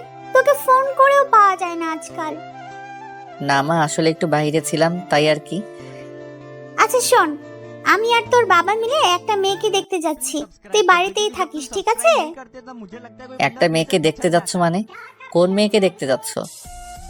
আরে তোকে তো বলা হয়নি, তোর বাবার বন্ধুর মেয়েকে দেখতে যাচ্ছি। মেয়েটা মাশাআল্লাহ অনেক ভালো আর দেখতেও সুন্দরী, তোর ভীষণ পছন্দ হবে। বাহ, আমায় না জানিয়ে তোমরা আমার জন্য মেয়ে দেখতে যাচ্ছ? ভালো মতো ব্যাপারটা শোনো মা, আমি এখন বিয়ে করতে পারবো না, আমার সমস্যা আছে। তোর কোনো কথাই আমি শুনবো না। সে 2 বছর ধরে বলছিস, আজ না পরে পরে। আমাদেরও তো ইচ্ছে করে নাতি নাতনি নিয়ে খেলা করে। দেখো, আমি আমার কথা বলে দিয়েছি, আমি এখন বিয়ে করতে পারবো না, এটাই হচ্ছে ফাইনাল। আয়ান কথাটা শেষ করতেই হনহন করে নিজের রুমে চলে যায়। আয়ানের কথা শুনে তার বাবা মায়ের মুখ শুকিয়ে যায়। তারা অনেক আশা নিয়েছিল যে আয়ানের জন্য তাদের পছন্দ করা মেয়েকে আনবে, কিন্তু আয়ান তো সরাসরি না করে দিল। তাছাড়া আয়ানের বাবা মায়ের পছন্দ করা মেয়েটা দেখতেও বেশ সুন্দরী, তাই আয়ানের পছন্দ তার বলার অপেক্ষায় রাখে না। কিন্তু আয়ান তাদের সব আশাকে এক ঝটকায় শেষ করে দিল। আয়ান নিজের রুমে এসে মন খারাপ করে বসে আছে। কোনো কিছুতেই মন লাগছে না তার। বুকের মধ্যে তীব্র ব্যথা করছে আয়ানের। আফিফার কথা ভীষণ করে মনে পড়ছে তার।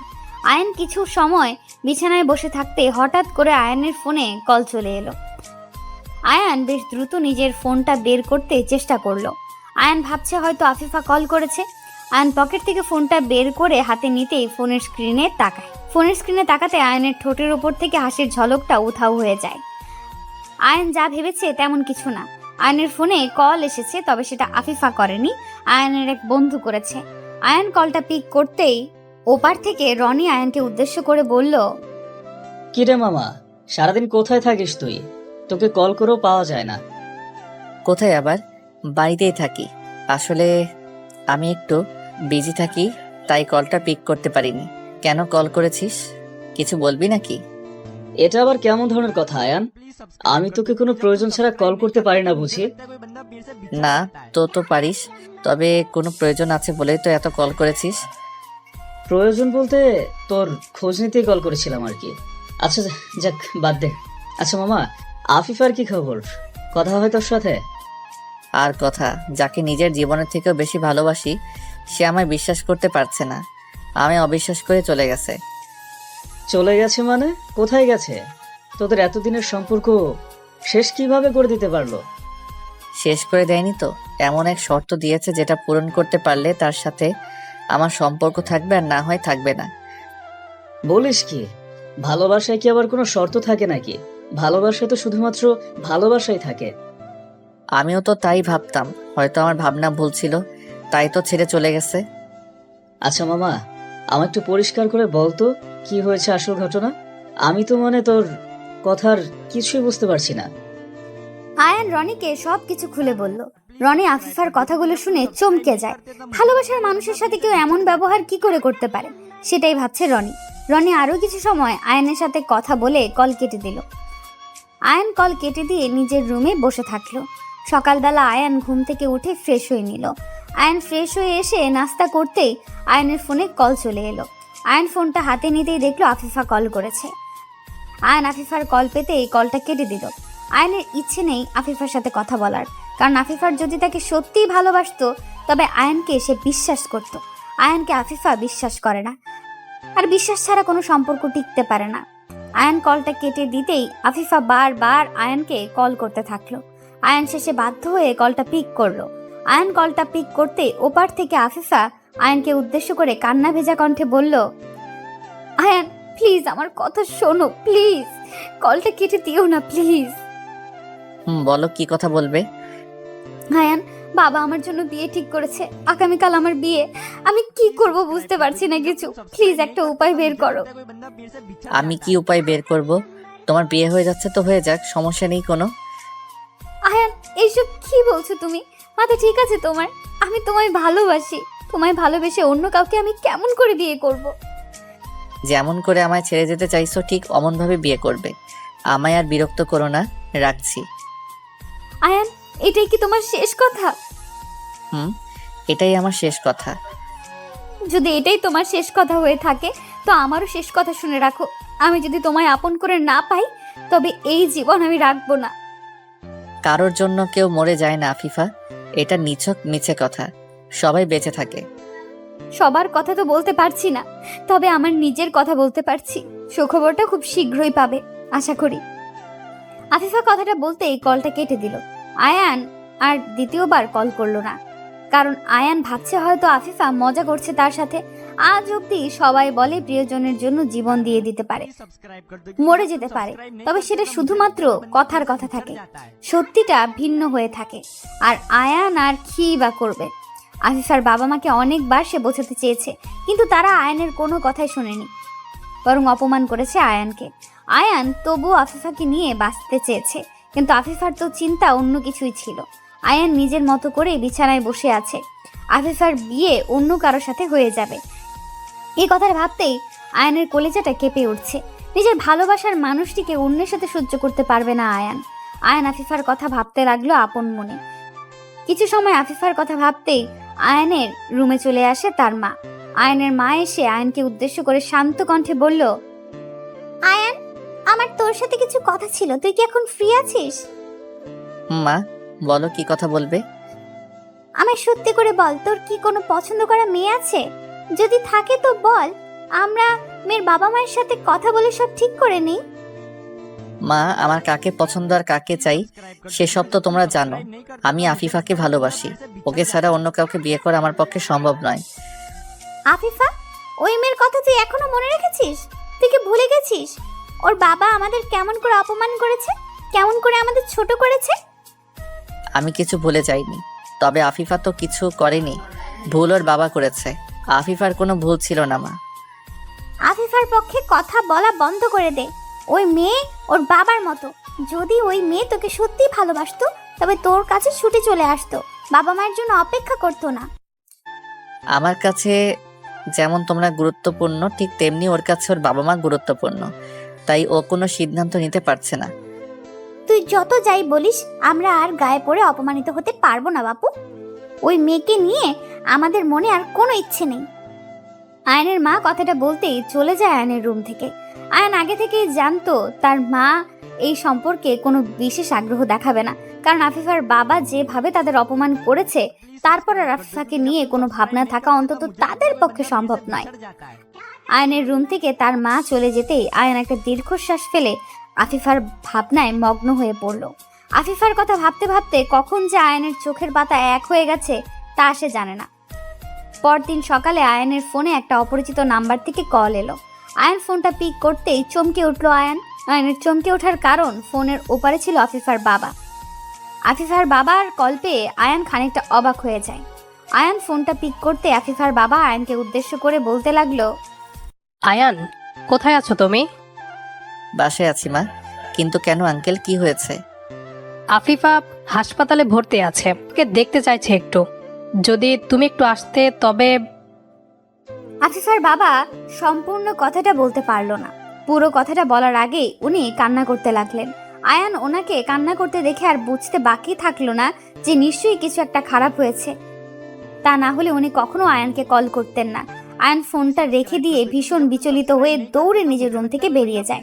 আয়ান হসপিটালের উদ্দেশ্যে বাড়ি থেকে বেরিয়ে পড়ে আপন মনে ভাবছে আফিফা যেটা বলেছে সেটা তো আয়ান মজা ভেবেছে, কিন্তু আফিফা সেই মজাটাকে সত্যি করে দিল। আয়ানের বুকের মধ্যে যেন কেউ ধারালো ছুরি দিয়ে আঘাত করছে। আয়ান এই যন্ত্রণা যেন সহ্য করতে পারছে না। আয়ান হসপিটালে এসে দ্রুত খোঁজ নিল আফিফা কোন কেবিনে আছে। অতঃপর আফিফার কেবিনে চলে আসে সে। আফিফা বিষ খেয়ে নিয়েছে। যদিও সব বিষ বের করা হয়েছে, তবে আফিফার অবস্থা মোটেও ভালো নয়। আয়ান আফিফার কেবিনে এসে আফিফার পাশে বসলো। আফিফার হাত ধরতে আফিফা আয়ানের দিকে তাকালো।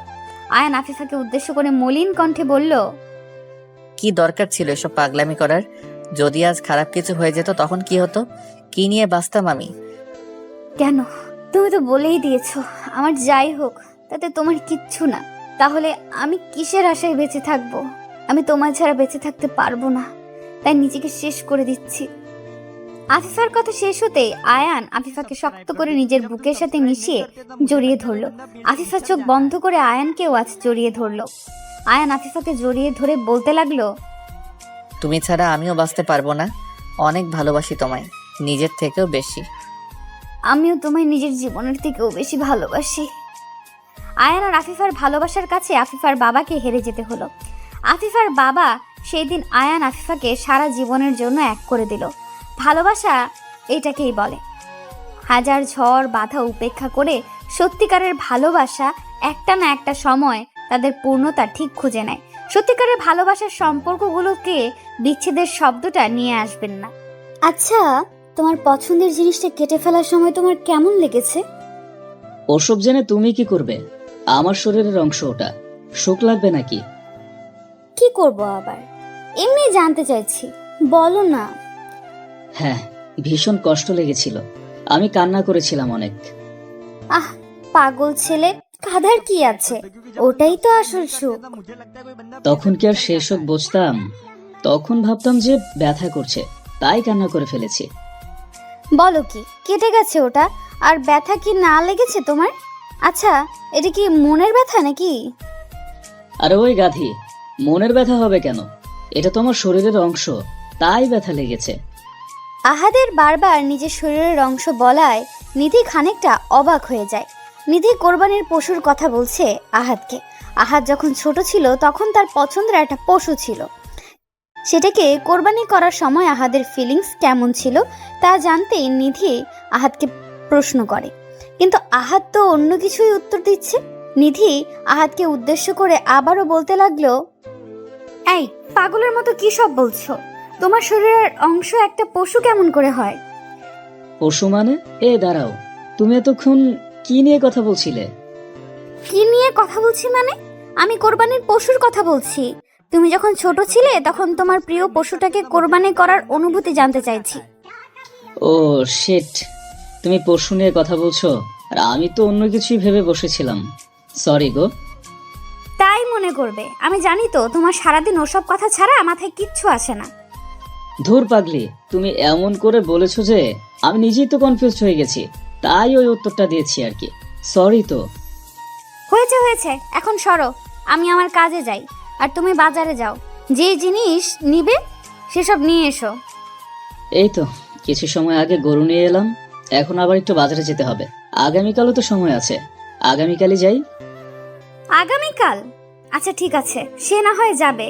এখন তাহলে রেস্ট করো, আমি একটু রান্নাঘর থেকে ঘুরে আসি। নিধি কথাটা বলতেই আহাদের পাশ থেকে উঠে পড়তে নিল। আহাদ নিধির দিকে তাকিয়ে দুষ্টু হাসি দিল। আহাদের মনের মধ্যে একটা রোমান্টিকতা ভর করে আছে। আহাদের মনের মধ্যে এই রোমান্টিকতা নিধি নিজেই জাগিয়েছে। এখন আহাদের মনকে অশান্ত করে সে কেটে পড়ছে। আহাদ কি এত সহজে নিধিকে যেতে দেবে নাকি? আহাদ দুম করে নিধির হাত ধরে ফেললো। একটা হ্যাচকার টান দিয়ে নিধিকে নিজের দিকে টেনে নিল সে। নিধি আহাদের টানের টাল সামলাতে না পেরে হকচকিয়ে গিয়ে আহাদের বুকের উপর এসে পড়ল। আহাদের বুকের উপর এসে নিধি পড়তেই নিধির চুলগুলো বড্ড এলোমেলো ভাবে নিধির মুখের উপর এসে পড়ে। নিধি কিছুই বুঝতে পারছে না।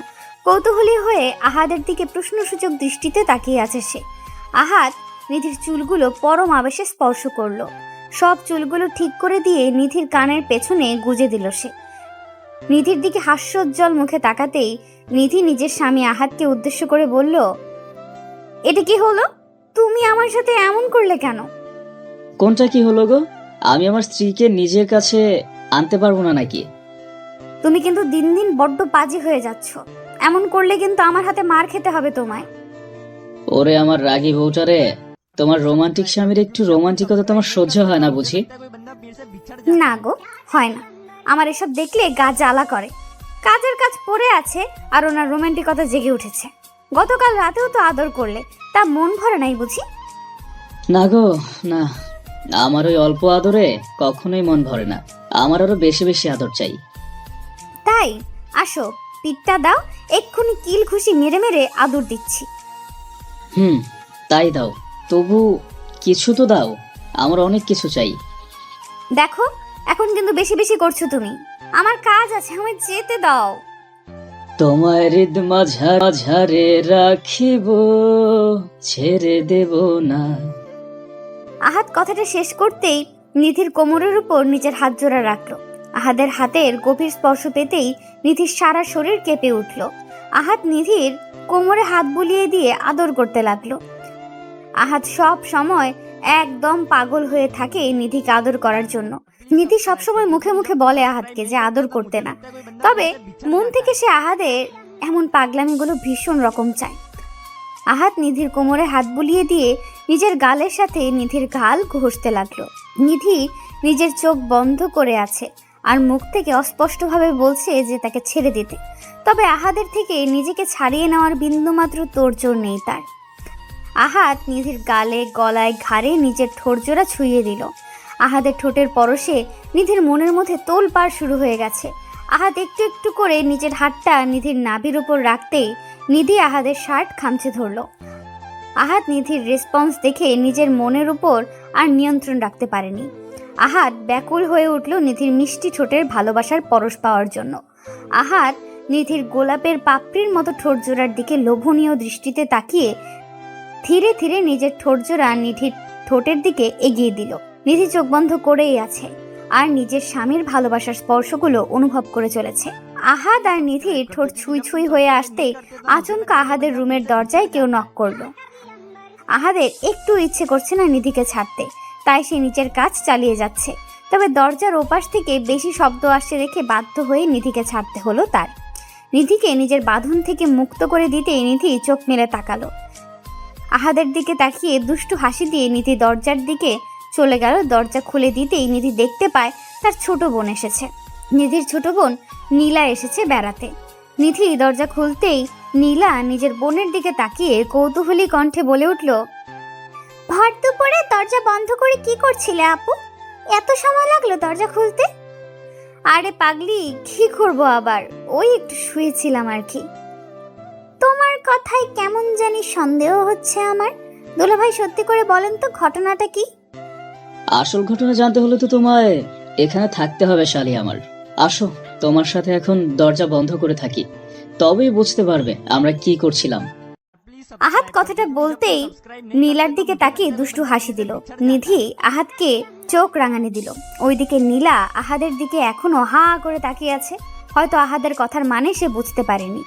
নিধি নীলাকে উদ্দেশ্য করে বলল, তা কখন এসেছিস আর ফ্রেশ হয়েছিস কি? এই তো 10 মিনিট হবে, এখনো ফ্রেশ হইনি মাত্র। ভাবলাম তোর সাথে আগে দেখা করে নে, তাই চলে আসলাম। বাবা, এখন দেখি দুলাভাইয়ের কোনো মান সম্মানই নাই। মানে আমার শালি শুধুমাত্র তার বোনের সাথে দেখা করতে এসেছে, আমার সাথে না। আপনি লোকটা ভালো না, অনেক পচা, তাই আপনার সাথে দেখা করার কোনো ইচ্ছা আমার নাই। ও মা, তাই নাকি? তা আমি কি করেছি শালিকা আমার? বলো আমায়। আমার তো জানতে হবে যে আমি কি এমন কাজটা করে পচা হয়ে গেছি, তাই না? এই যে আমার বোনকে নিজের বাড়িতে আটকে রেখেছেন, এটা কি কম কথা নাকি? ওরে বাবারে, তাই? আচ্ছা যাও, ঠিক আছে, নিয়ে যাও তোমার বোনকে। আমিও দেখি কিভাবে নিয়ে যাও তুমি।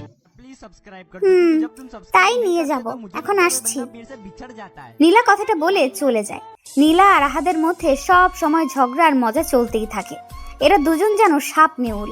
নিধি কখনো নীলা আর আহাদের এমন আচরণ দেখে তাদের কোনো প্রশ্ন করেনি, আর না কখনো নিধির মনে কোনো প্রশ্ন এসেছে। আহাদকে কখনো কোনো কিছুতে সন্দেহ করেনি নিধি। নিধি সব সময় আহাদকে বিশ্বাস করে, আর এই বিশ্বাস তাদের দুজনকে এক অদ্ভুত ভালোবাসায় বেঁধে রেখেছে। নিধি নীলাকে নিয়ে চলে যায় গেস্ট রুমে। অতঃপর নিধি দুপুরের খাবারের আয়োজন করে। সবাই একসাথে লাঞ্চ করে নিল। লাঞ্চ করে আহাদ নিজের রুমে চলে এলো। রুমে এসে আহাদ জানালার পাশে গিয়ে দাঁড়ালো। বাহিরে রিমঝিম ধারায় বৃষ্টি পড়ছে। হালকা মৃদু শীতল বাতাসে মনের মধ্যে যেন ভালো লাগার অনুভূতি জন্ম দিচ্ছে এই হাওয়া। আহাদ এক দৃষ্টিতে বৃষ্টির মুগ্ধতা উপভোগ করছে। কিছু সময় বাহিরের মেঘলা আকাশ দেখার পর আচমকা আহাদ অনুভব করলো তার পিঠের উপর কেউ একজন হাত রেখেছে। এই স্পর্শটা আহাদের ভীষণ চেনা। আহাদ পেছন ফিরে তাকাতেই দেখতে পায় তার প্রিয়তমা চা হাতে নিয়ে দাঁড়িয়ে আছে। আহাদ চা খেতে খেতে বৃষ্টি দেখতে ভীষণ পছন্দ করে, তাই নিধি হয়তো চা করে দিয়েছে। নিধির হাতে একটা চায়ের কাপ দেখে আহাদ কৌতূহলী কণ্ঠে নিধিকে উদ্দেশ্য করে বলল, চা নিয়ে আসছো ঠিক আছে, কিন্তু এক কাপে করে নিয়ে এলে কেন? তুমি খাবে না? আমি তো খাবো, একটা কাপে দুজন মিলে খাবো। কেন, তোমার ঠোঁট ভেজানো কাপে বুঝি আমি চা খেতে পারি না? সেটা তো পারোই সোনা, তার থেকে অনেক বেশি কিছুও করতে পারো। এখন আমায় বলো, মেঘলা আকাশের পানে এক দৃষ্টিতে তাকিয়ে কি ভাবছিলে তুমি? কি আর ভাববো, একজন বিশেষ মানুষের কথা ভাবছিলাম। মানুষটা আমায় একটুও ভালোবাসে না, সব সময় আমার কাছ থেকে নিজেকে আড়াল রাখতে চায়। আমার পাশে তো আছে, কিন্তু খুব বেশি পাশে নেই। তাই নাকি? আচ্ছা বলেন জনাব, আপনার কত কাছে আসলে মনে হবে যে আমি আপনার পাশে আছি? এতটা পাশে চাই যেন তোমার নিঃশ্বাসের শব্দ আমার কানে এসে পৌঁছায়। আমার হৃদয়ের প্রতিটি শব্দ যেন তোমার হৃদয়কে স্পর্শ করে। আহাদ কথাটা শেষ করার পূর্বেই নিধি চায়ের কাপটা আহাদের হাতে ধরিয়ে দিয়ে আহাদকে শক্ত করে জড়িয়ে ধরলো। আহাদ নিধির এমন আলিঙ্গনে নিজেকে আরো গভীরভাবে প্রকাশ করলো নিজের প্রিয়তমার কাছে। আহাদ নিধিকে নিজের বুকে জড়িয়ে নিয়ে নিধির কপালে নিজের ঠোঁটজোড়া ছুঁয়ে দিয়ে দুজন বৃষ্টি দেখতে লাগলো আর গল্প করতে লাগলো। আহাদ আলতো করে নিজের ঠোঁটজোড়া কাপে ছুঁয়ে দিয়ে চা পান করছে, আর সেই জায়গায় নিধি নিজের ঠোঁট রেখে আহাদের থেকে চা পান করছে। পরিবেশটা যেমন রোমান্টিক, ঠিক তেমন তাদের দুজনের মনের অনুভূতি। আহাদ চাটা শেষ করে নিয়ে নিধির দিকে তাকালো। নিধির ঠোঁটজোড়া গোলাপি রং থেকে যেন লাল হয়ে উঠেছে। আহাদ ওই রক্তিম কৃষ্ণচূড়া ফুলের পাপড়ির মতো ঠোঁটজোড়ায় আলতো করে নিজের হাত ছুঁয়ে দিল। নিধি চোখ বন্ধ করে অনুভব করছে তার ভালোবাসার মানুষটির ছোঁয়া। আহাদ আলতো করে নিধির ঠোঁট স্পর্শ করে দুম করে নিধির কোমর ধরে ফেলল। নিধিকে স্লাইড করে আহাদ নিজের কোলে তুলে নিল। আহাদের কোলে চড়তে নিধির ভীষণ ভালো লাগে।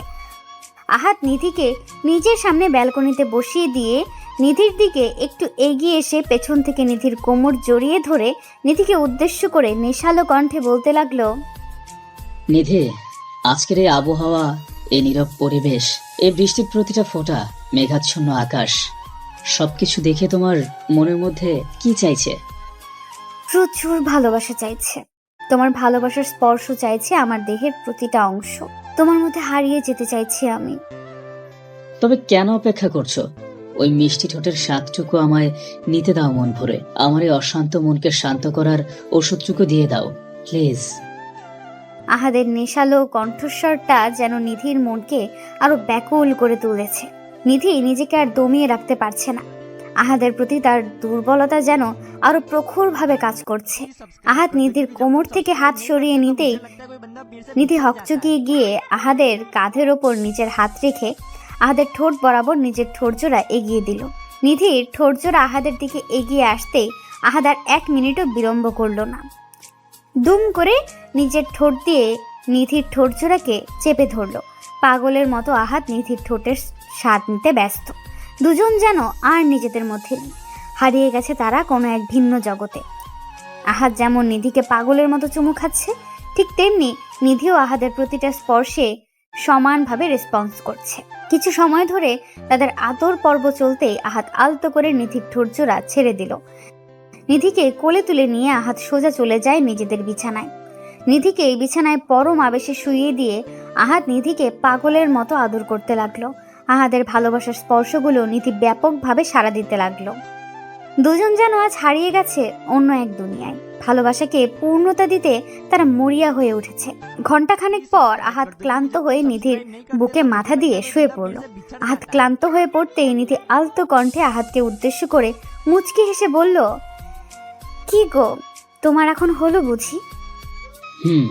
যদি ইচ্ছে ছিল না এত তাড়াতাড়ি আদর শেষ করতে, কিন্তু তোমার ছটফটানিতে আমি বাধ্য হলাম তোমাকে ছেড়ে দিতে। তাই নাকি ফাজিল? জানো, তোমার এই একবার আদর করাতে আমার কতবার হয়ে যায়, তারপরও বলো ইচ্ছে হয় না ছাড়তে। ইস রে, তাই নাকি? কতবার কি হয়ে যায় গো? যাও ফাজিল, তোমার দেখি একটুও লজ্জা নেই। তোমার সামনে আমি লজ্জা পেতে যাব কেন? তুমি কি আমার পাশের বাড়ির ভাবি নাকি? আমার একটা মাত্র আদরের বউ। আমি তোমার সামনে একদম লজ্জা পাই না, বুঝতে পেরেছো? লজ্জা পেতেও হবে না, কারণ লজ্জা নারীর ভূষণ, পুরুষের নয়। ও রে, এখন আবার ভূষণ নিয়ে এসেছো? দেখি দেখি লিপস্টিকটা দেখি। আমার এখন আবার এই ঠোঁটের পরশ চাই। এই না না, এই মাত্রই তো নিলে এই ঠোঁটের পরশ, আর দিতে পারবো না আমি। এখন ছাড়ো তো, ফ্রেশ হয়ে নিতে হবে তো। ফ্রেশ পরে হবে এখন আমায় আদর করতে দাও। আহাদ কথাটা শেষ করতেই পুনরায় নিধির ঠোঁটের দিকে এগিয়ে যায়। নিধি এবার আহাদকে বারণ করছে, কিন্তু আহাদ যেন কোনো কথাই শুনতে পাচ্ছে না। আহাদ জোর করে নিধির ঠোঁট নিজের দখলে নেওয়ার চেষ্টা করলো। নিধি আপন মনে আহাদের এমন পাগলামি দেখে ভীষণ হাসছে। হাসবে নাই বা কেন? এমন রোমান্টিক পাগল খজনের কপালে জোটে। আশেপাশে থাকা হাজার সম্পর্কের মধ্যে দেখা যায় কেউ হয়তো সম্পূর্ণরূপে সুখী নয়, আর সেই সকল সম্পর্কের থেকে আহাদ আর নিধির সম্পর্ক অধিক গুরুত্বপূর্ণ, কারণ তারা একে অপরের সাথে ভালো সুখী আছে। আহাদ নিধিকে আবার কিস করতে নিতেই আহাদের রুমে চলে আসে নিধির বোন। দরজায় নক করতেই নিধি আহাদের বুকে মৃদু ধাক্কা দিয়ে আহাদকে সরিয়ে দিয়ে বিছানা থেকে উঠে পড়ল। আহাদ নিধির দিকে তাকিয়ে মুখটা কুচকি নিয়ে বলতে লাগলো, এটা কি হলো? আমার শালিটা এমন শুরু করেছে কেন? মানে আমি আমার স্ত্রীকে একটু আদর করব, তাতেও সমস্যা? হ্যাঁ সমস্যা। সময় নেই, অসময় নেই, সব সময় আদর আদর করা একদম উচিত নয়। এখন আমি আমার বোনের সাথে গল্প করব, তুমি যাও ফ্রেশ হয়ে নাও। তোমার বোনটা কি ইচ্ছে করে? একদম আসছি ফ্রেশ হয়ে। তুমি ওকে একটু ওয়েট করতে বলো। তুমিও ফ্রেশ হয়ে নাও, কেমন? জি চলেন ফ্রেশ হয়ে নেই। নিধি নীলাকে বলল 5 মিনিট ওয়েট করতে। অতঃপর আহাদ নিধি একসাথে ফ্রেশ হতে চলে যায়। ভালোবাসা কত সুন্দর, তাই না? ভালোবাসা শুধু যে মনের মধ্যে সীমাবদ্ধ থাকে তা কিন্তু নয়। স্বামী স্ত্রীর ভালোবাসা সব সময় সব কিছুতেই শোভা পায়। ভালো থাকুক ভালোবাসা। পড়ে যাব, আমায় ধর্ষণ করিয়েন না প্লিজ। আমি ধর্ষণ করছি কোথায়? আমি তো তোমায় আদর করছি। আদর করছেন মানে? এটা আদরের নমুনা? আমার শরীর ব্যথা হয়ে গেছে, রক্ত বেরিয়ে গেছে, প্লিজ। এসব প্লিজ বলে কোনো লাভ নেই। আমি আমার কাজটা করে তারপরেই তোমায় ছাড়বো। আপনি আমার চোখের জল দেখতে পাচ্ছেন? ভীষণ কষ্ট হচ্ছে আমার, একটু দয়া করুন। উফ, তুমি ভীষণ সেক্সি সোনা, তাই আমি নিজের উপর নিয়ন্ত্রণ রাখতে পারি না। ইচ্ছে করে মানে আরো করি তোমাকে। আপনি মানুষ নাকি অন্য কিছু? এটা তো পশুর মতো আচরণ করছেন কেন? এতটা পশুর মতো আচরণ করছেন কেন? ব্লাড বের হচ্ছে দেখতে পাচ্ছেন। চুপ, ব্লাড বের করতেই তো এমন করছি। উফ, ব্লাড বের হচ্ছে মানে তুমি ভার্জিন, আর ভার্জিন মেয়েদের আদর করে অনেক বেশি মজা। এখন বিরক্ত করো না তো আমায়। আমাকে আমার কাজটা করতে দাও, আর আমার সাথে সমান তালে তাল মিলিয়ে আদর করার মজাটা নাও সোনা। বিছানায় শুয়ে চোখ জোড়া শক্ত করে বন্ধ করে আছে বৃষ্টি। বিছানা জুড়ে কিছু কিছু জায়গায় রক্তের দাগ লেগে আছে। সূর্যের সেইখানে বিন্দুমাত্র ভ্রুক্ষেপ নেই। সূর্য উন্মাদের মতো নিজের ইচ্ছে, নিজের শরীরের চাহিদা পূরণ করতে ব্যস্ত। বৃষ্টি এর আগে অনেকটা চিৎকার করেছে, তাই এখন আর চিৎকার করতে পারছে না। মুখ বুজে সহ্য করছে সবটা, কিন্তু বৃষ্টির এই নিশ্চুপ হয়ে সহ্য করাটা সূর্যের ভীষণ অপছন্দ হলো। সূর্য আরো রেগে গিয়ে বৃষ্টিকে ফ্ল্যাট করে কোমরে চেপে ধরে ফিসফিস করে বলল, কি হয়েছে? সুখ পাচ্ছ না? রেসপন্স কেন পাচ্ছি না আমি? আপনার পায়ে পড়ি, বিশ্বাস করুন আমার ভীষণ কষ্ট হচ্ছে, দয়া করে আমায় নিস্তার দিন প্লিজ। বৃষ্টি আর কিচ্ছু বলতে পারল না। অতিরিক্ত রক্তক্ষরণের কারণে সে নিজের জ্ঞান হারিয়ে ফেলে। বৃষ্টি জ্ঞান হারিয়ে ফেলতেই সূর্য নিজের হুঁশে ফিরল। এইসব কি করছি আমি? বৃষ্টির লাইফটা, কথাটা আপন মনে বলে আটকে উঠল সূর্য। সূর্য বৃষ্টির শরীরের উপর থেকে উঠে পড়ল। বিছানা জুড়ে ছড়িয়ে আছে রক্তের দাগ। সূর্য রক্ত দেখে নিজের মাথা ঠিক রাখতে পারল না। ভীষণ খারাপ লাগছে তার। মনে হচ্ছে মাথাটা ঘুরে এক্ষুনি পড়ে যাবে সে। সূর্য একটু চোখ বড় বড় করে নিঃশ্বাস নিল। নিঃশ্বাস নিয়ে সূর্য বৃষ্টির উন্মুক্ত শরীরটা একটা চাদর দিয়ে ঢেকে দিল। সূর্য কিছু পরিমাণে পানি নিয়ে বৃষ্টির মুখের উপর ছিটকে দিল। মুখে পানি পড়তেই বৃষ্টির জ্ঞান ফিরে এলো। চোখ জোড়া বন্ধ রেখে বৃষ্টি সূর্যকে উদ্দেশ্য করে বলতে লাগলো, প্লিজ সূর্য, আমায় ছেড়ে দিন, আমার কষ্ট হচ্ছে, প্লিজ। চোখের পাতার উপর নোনা জল প্রায় শুকিয়ে গেছে বৃষ্টির। সূর্য বৃষ্টির গালে আলতো করে নিজের 2 হাত রেখে বৃষ্টিকে নাড়া দিতে দিতে বলতে লাগলো, এই বৃষ্টি বৃষ্টি, ওঠো, কি হয়েছে তোমার? বলো আমায় বৃষ্টি। বৃষ্টি চোখের পাতা জোড়া অনেক কষ্ট করে খুলল। বৃষ্টি চোখের পাতা খুলতেই সূর্যকে দেখে ভয়ে আটকে ওঠে। বৃষ্টি সূর্যের সামনে থেকে কয়েক গজ দূরে সরে যেতে নিতেই চেষ্টা করতেই বুঝতে পারলো তার শরীরে ভীষণ ব্যথা অনুভব হচ্ছে। বৃষ্টি নড়াচড়া করতে পারছে না। সূর্য বৃষ্টির ভয়কে বুঝতে পেরে বৃষ্টিকে উদ্দেশ্য করে শান্ত গলায় বলতে লাগলো, ভয় পাচ্ছ আমায়? আমাকে ভয় পেতে হবে না। আমি সত্যি কিছু বলার মতো অবস্থায় নেই। আমি বুঝতে পারি না এতক্ষণে কি হয়েছে। আমি একটা ঘোরের মধ্যে ছিলাম, সত্যি বলছি। আমাকে ক্ষমা করে দাও তুমি। সূর্য, আমাকে একটু হসপিটালে নিয়ে যাবেন? প্রচন্ড ব্যথা করছে আমার, আর ব্লিডিং হচ্ছে খুব। বৃষ্টির কথাটা যেন সূর্যের মনের মধ্যে বিঁধে গেছে। 1 সেকেন্ডের জন্য সূর্য নিজেকে রাস্তার ছেলের সাথে তুলনায় নামিয়ে ফেলল। সূর্য কোনো কথা বলল না। চোখ জোড়া রক্তবর্ণ ধারণ করে আছে তার। ছলছল দৃষ্টি প্রকাশ করছে তার মনের মধ্যে থাকা অনুশোচনাগুলো। সূর্য বৃষ্টিকে কোলে নিয়ে বেশ দ্রুত হসপিটালের দিকে গাড়ি নিয়ে বেরিয়ে পড়ল। বৃষ্টি কোনো শব্দ করছে না, নিশ্চুপ হয়ে গাড়িতে বসে আছে। সূর্য গাড়িটা দ্রুত গতিতে ড্রাইভ করে হসপিটালে এসে বৃষ্টিকে কোলে নিয়ে জরুরি বিভাগে ছুটে চলে যায়। বৃষ্টিকে বেডে শুইয়ে দিয়ে সূর্য চিৎকার করে ডক্টরকে ডাকতে লাগলো। ডক্টর এসে বৃষ্টিকে দেখে জরুরি অপারেশনের ব্যবস্থা করলো। সূর্য অপারেশন কেবিনের বাহিরে হতাশা নিয়ে বসে অপেক্ষা করছে আর নিজেকে নানা ধরনের দোষারোপ করছে। আজ যদি বৃষ্টির কথায় সে উন্মাদ না হতো তবে আজ এমনটা হতো না। ঘটনার সূত্রপাত হলো বৃষ্টি সূর্যের মামাতো বোন। সূর্যদের বাড়ি এসেছিল বেড়াতে। সূর্য বৃষ্টিকে বেশ পছন্দ করে, বৃষ্টিও সূর্যকে পছন্দ করে, তবে মুখে কেউ কখনো কাউকে সেটা বলার সুযোগ পায়নি। আজ বৃষ্টি সূর্যের রুমে এসে খাটের তলা থেকে একটা মদের বোতল দেখতে পায়। সূর্য একটু একটু মদ্যপান করে। বৃষ্টি সেই বোতলটা পুরো সাবার করে। নেশায় আসক্ত বৃষ্টি মদ খেয়ে মাতালদের মতো করতে থাকে। সূর্য বৃষ্টিকে মাতলামি করতে দেখে বিষয়টা আঁচ করতে পারে, কিন্তু বৃষ্টি সূর্যকে নানাভাবে ফোর্স করতে থাকে। সূর্য প্রথমে বৃষ্টিকে অনেকবার বোঝানোর চেষ্টা করার পরেও বৃষ্টি কোনো কথা শোনেনি। অতঃপর সূর্য আর নিজেকে নিয়ন্ত্রণ করতে পারল না।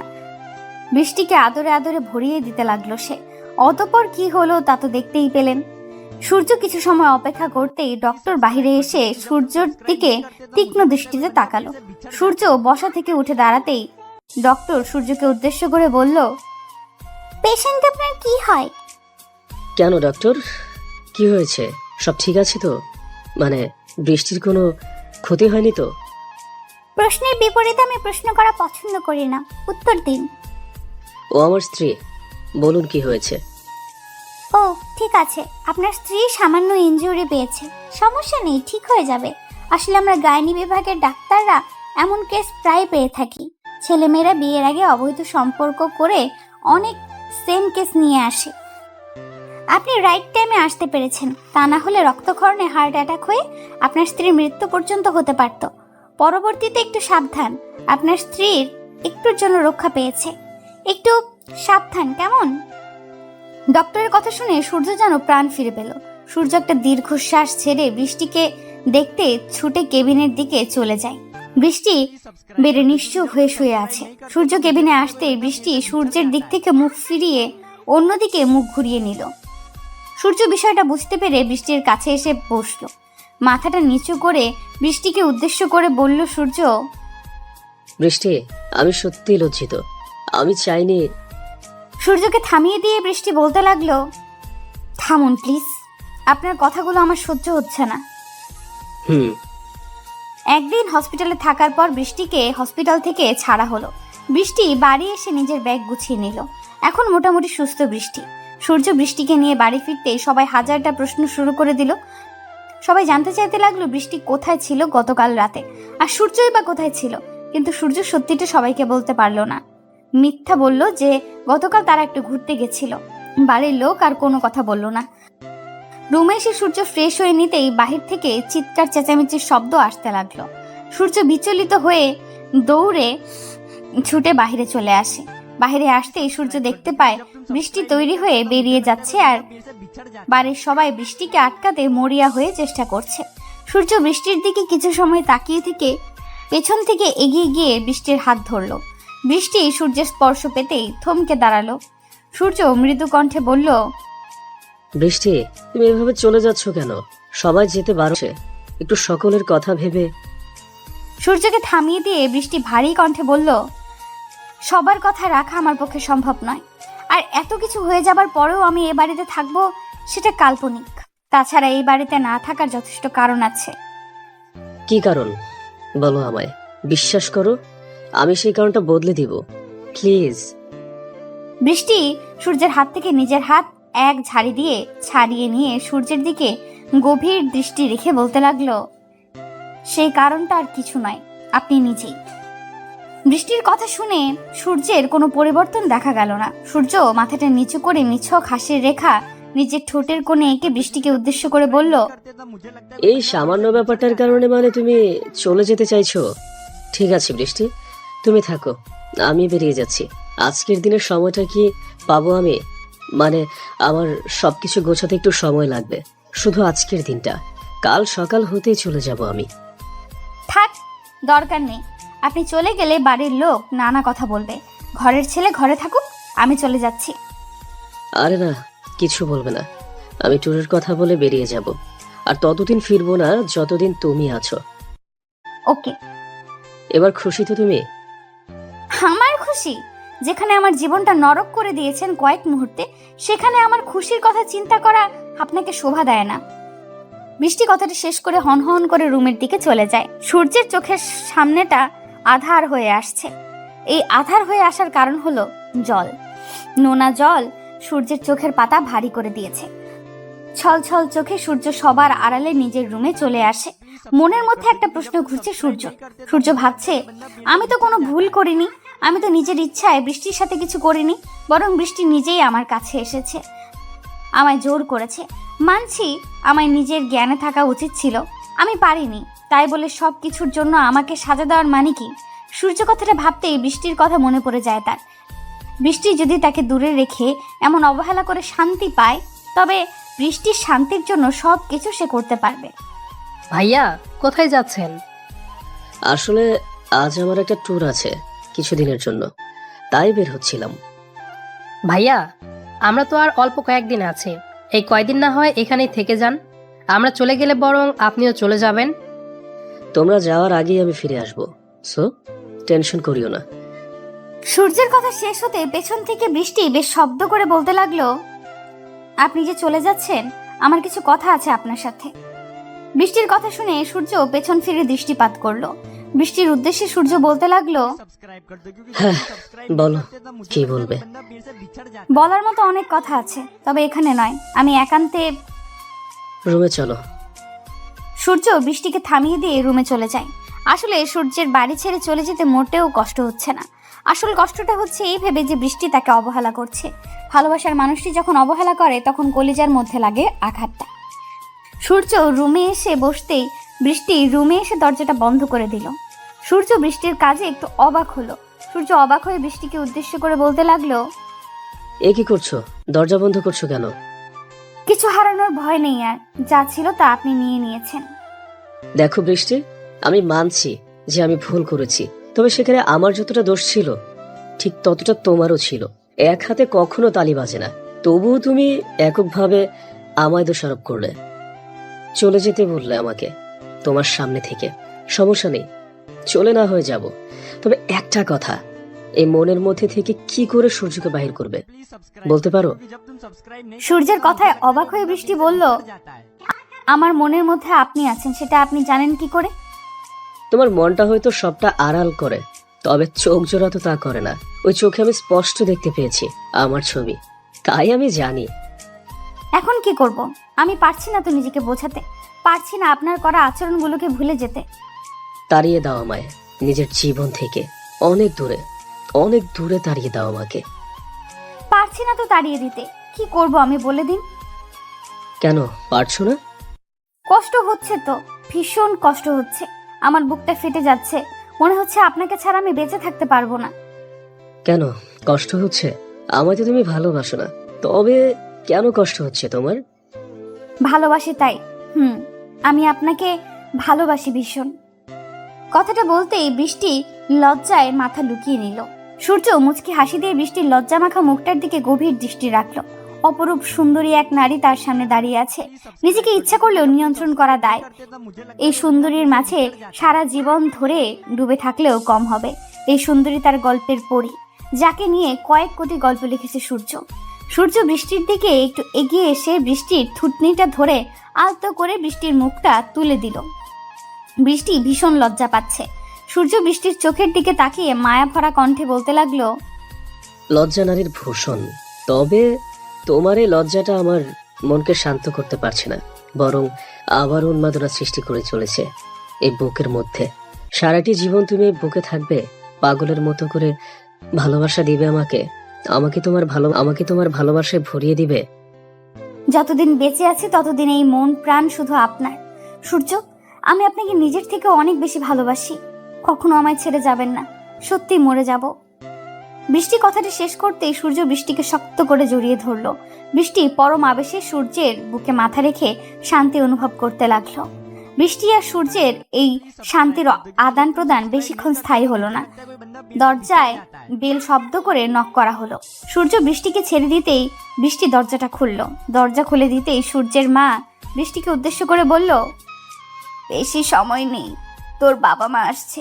আমি সারা জীবনের জন্য তোকে আমার মেয়ে করে এখানেই রেখে দিব।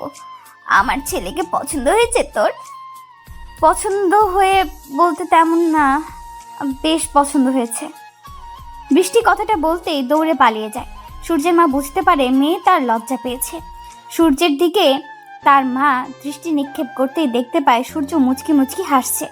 ছেলের মনের কথা সে আগেই আঁচ করতে পেরেছে। তাই বৃষ্টির বাবা মায়ের সাথে কথা বলে সব কিছু ব্যবস্থা করে নিয়েছেন উনি। অবশেষে তাদের দুজনের ভালোবাসা পূর্ণতা পেল। প্রত্যেকটি সম্পর্কে পবিত্রতা থাকা প্রয়োজন। ভালোবাসা নিজের পবিত্রতা রক্ষা করতে না পারলে সেটা আর ভালোবাসা থাকে না। তোর সাহস কি করে হয় আমায় ভালোবাসার কথা বলার? ভালোবাসার কথা বলতে কি সাহসের প্রয়োজন পড়ে? হ্যাঁ পরে। তুই নিজের জায়গাটা ভুলে গিয়েছিস। নিজের দিকে তাকিয়ে দেখেছিস কখনো? আমার আর তোর সাথে কি আদৌ যায়? এসব কি বলছো তুমি? আমার উপর কি রেগে আছো তুমি? প্লিজ আমায় বলো কেন রেগে? এই ওয়েট, তোর উপর আমি রাগ করতে যাব কেন? কি তুই? অনু, অনেক মজা হয়েছে, প্লিজ এমন করিও না। আমাদের 2 বছরের ভালোবাসার সম্পর্ক একটু তো বোঝার চেষ্টা করো প্লিজ। আমাদের মধ্যে কোনোদিন ভালোবাসা ছিল না। আমাদের মধ্যে ছিল শুধুমাত্র সময় নষ্ট। আমি মজা নিয়েছি আর তুই এনজয় করেছিস, ব্যাস। অনুর কথাগুলো শুনে অয়নের পায়ের তলা থেকে মনে হচ্ছে মাটি সরে গেছে। অনুর কথাগুলো বিশ্বাস করতে ও মানতে ভীষণ কষ্ট হচ্ছে অয়নের। দীর্ঘ 2টি বছরের ভালোবাসা মজা ছিল। অয়নের চোখের পাতা এক নিমেষেই ভারী হয়ে এলো। অয়ন যেন নিজের চোখের সামনে কিছুই দেখতে পাচ্ছে না। নিজের জীবনের থেকেও বেশি ভালোবাসে অনুকে সে। আজ সে অনু কিনা তাকে এমন করে ঠকাচ্ছে। অয়ন খানিক সময় নিশ্চুপ থাকার পর আবারও নির্লজ্জের মতো অনুর হাত ধরে অনুকে উদ্দেশ্য করে বলতে লাগলো, অনু, আমি জানি না তুমি কেন এমন করছো, কিন্তু বিশ্বাস করো তুমি ছাড়া শূন্য আমি। তোমাকে ছাড়া আমি বেঁচে থাকতে পারবো না, দয়া করো আমায় প্লিজ। রাস্তার ভিখারিকে আমি দয়া করি, তবে তোকে দয়া করতে পারছি না, সরি। অনু, এমন করে বলিও না, আমার বুকটা ফেটে যাবে প্লিজ। এই হাত ছাড়। আজকের পর থেকে তোর আর আমার মধ্যে কোনো প্রকার সম্পর্ক থাকবে না। আমায় আর কখনো বিরক্ত করবি না তুই। অনু কথাটা বলতেই অয়নের হাতটা নিজের হাতের উপর থেকে এক ঝটকায় সরিয়ে নিল। অয়ন অনুর দিকে এক দৃষ্টিতে তাকিয়ে আছে। এই শহরের মানুষগুলোকে চেনা বড্ড কষ্টকর। মুখ আর মুখোশ চেনাটা মোটেও সহজ নয়। অনুর সাথে কলেজ থেকে পরিচয় অয়নের। অয়ন প্রথম দিন থেকে অনুকে নিজের বন্ধু ভেবেছে, কিন্তু অনু অয়নকে নিয়ে অন্য কিছু ভাবতো। একটা সময় গিয়ে অনু নিজেই অয়নকে জানায় তার মনের অনুভূতি। অয়ন অনুকে ভীষণ পছন্দ করে। এই পছন্দ করাটা কখন যে ভালোবাসার রূপ নিয়েছে সেটা বুঝতে পারেনি অয়ন। অয়ন অনুর সাথে একটু একটু করে নিজেদের ভালোবাসার সম্পর্ক সামনের দিকে এগিয়ে নিতে থাকে। দেখতে দেখতে 2টি বছর চলে যায়। অয়ন বুঝতে পারেনি তার আর অনুর মধ্যে আকাশ পাতাল তফাৎ। অনু চলে যেতেই অয়ন খোলা আকাশে তাকালো। আকাশটা ভীষণ মেঘ করে আছে। এখনই হয়তো প্রচুর বৃষ্টি হবে। অয়ন নিজের চোখের পানি হয়তো এই বৃষ্টির মাধ্যমে আড়াল করে নিতে পারবে। অয়ন আর দাঁড়িয়ে থাকতে পারলো না।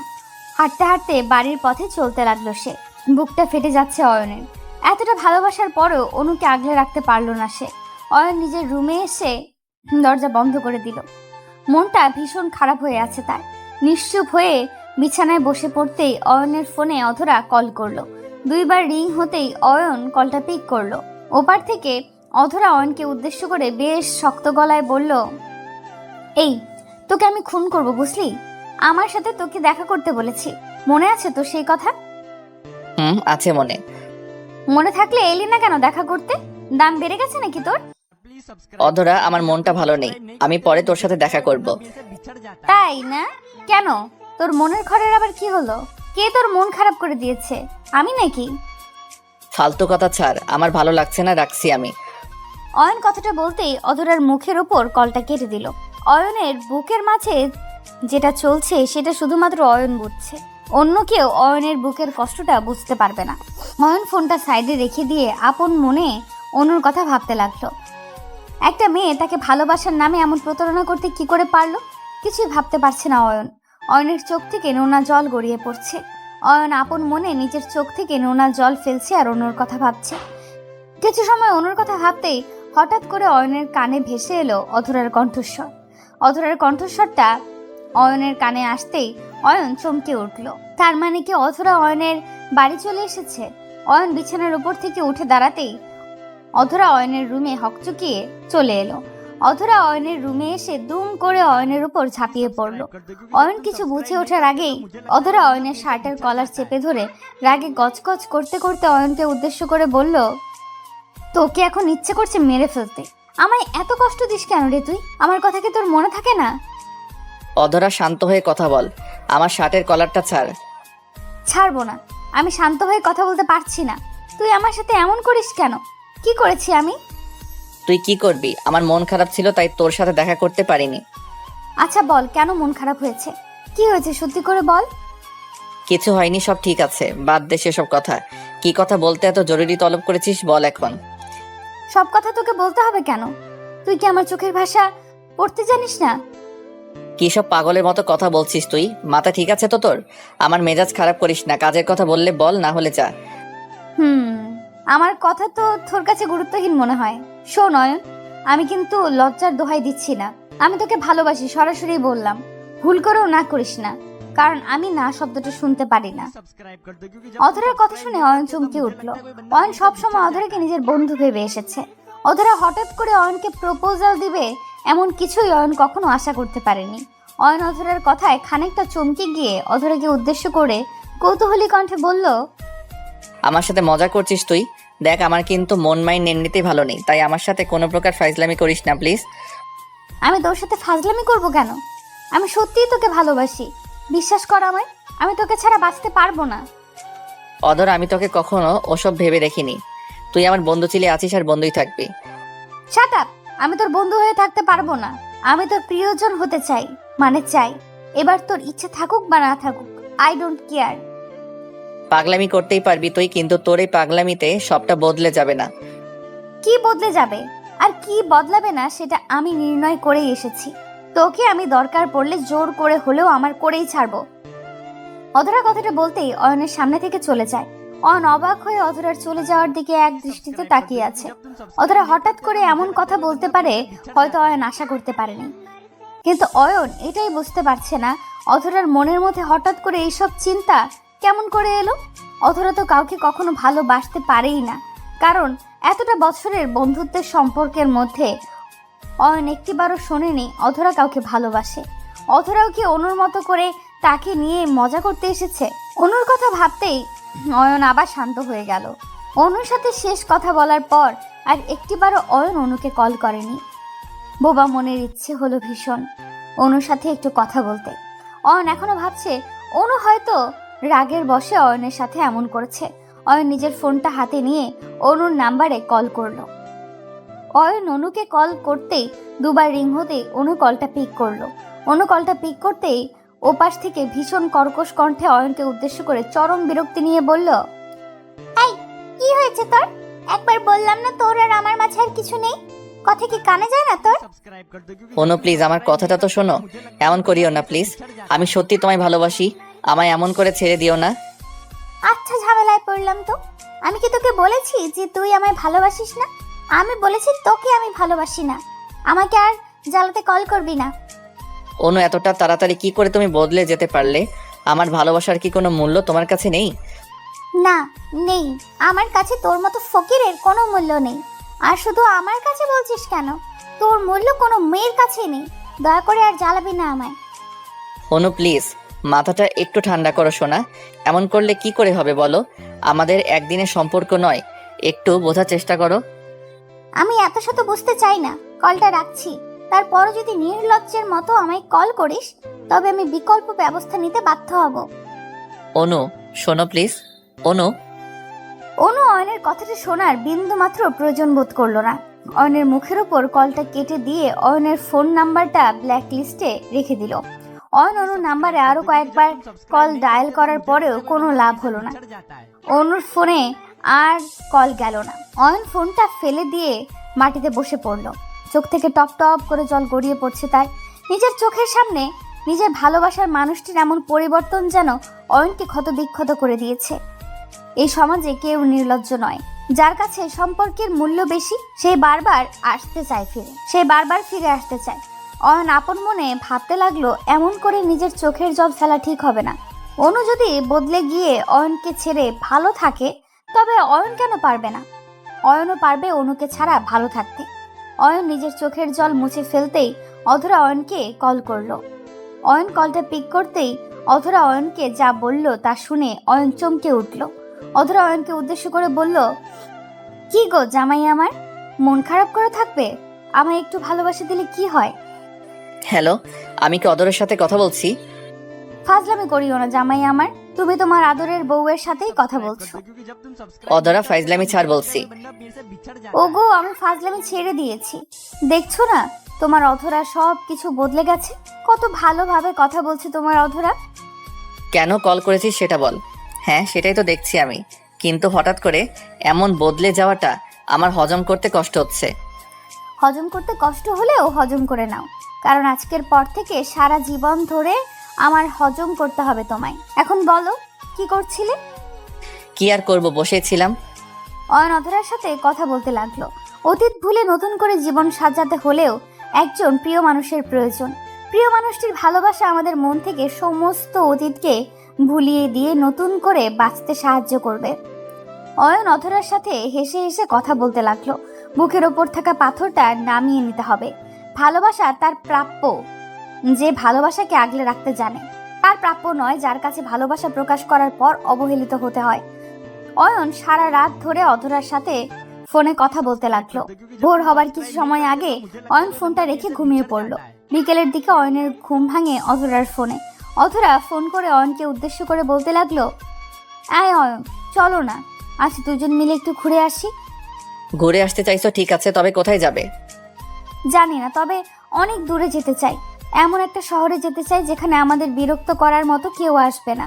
তুমি আমি দুজন থাকবো, শুধুমাত্র আমরা দুজন। আহ, তোমার রোমান্টিক ভাবনা দেখে আমার মনের মধ্যে তো খুশিতে নাচ বয়ে গেল। 10 মিনিট অপেক্ষা করো, আমি রেডি হয়ে আসতেছি। আমি তো রেডি হয়েই বসে আছি, 5 মিনিটের মধ্যে আসো। জি তাই আসছি।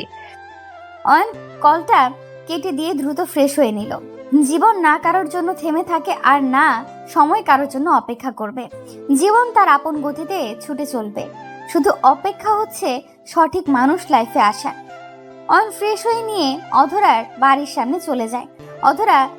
অধরার বাড়ি এসে অয়ন অধরাকে নিজের বাইকের পেছনে বসিয়ে ছুটে যায় অজানায়। অয়নের সাথে আজ অধরার প্রথম এতটা কাছাকাছি বসে কোথাও বেড়াতে যাওয়া। অধরা অয়নকে পেছন থেকে শক্ত করে জড়িয়ে ধরে আছে। কিছু দূর গাড়ি চলার পর অয়ন অধরাকে উদ্দেশ্য করে বলল, আচ্ছা, আমরা তো অনেকটা পথ চলে এসেছি, এখন কি থামবো নাকি আরো চলবো? তোমার আর আমার ভালোবাসার পথের কি শেষ আছে? এই পথ কোনোদিন শেষ হবে না। পাগলি একটা। শোনো, সামনে ফুচকার দোকান আছে, ওখান থেকে চলো ফুচকা খেয়ে নেই। ফুচকার কথা শুনে অয়ন খুশিতে গদগদ হয়ে গেল। কতদিন হয়েছে অধরা ফুচকা খায়নি, আজ অয়নকে সাথে নিয়ে ফুচকা খাবে সে। অধরা খুশিতে গদগদ হয়ে অয়নকে উদ্দেশ্য করে বলল, এই সত্যি তুমি ফুচকা খাবে? জি, সত্যি খাবো। কেন, তোমার সাথে ফুচকা খেলে কি পাপ হবে নাকি? আরে বোকা, সেটা বললাম কখন? তুমি তো সচরাচর ফুচকা খাও না, আজ খেতে চাইছো তাই জিজ্ঞেস করলাম। রোজকার সময় তো আমি আমার বান্ধবীর সাথে আসি, তাই খেতে চাইতাম না। তবে আজ তো হবু স্ত্রীর সাথে এসেছি, তাই সব চলবে। অয়ন কথাটা বলতেই দুষ্টু হাসি দিল।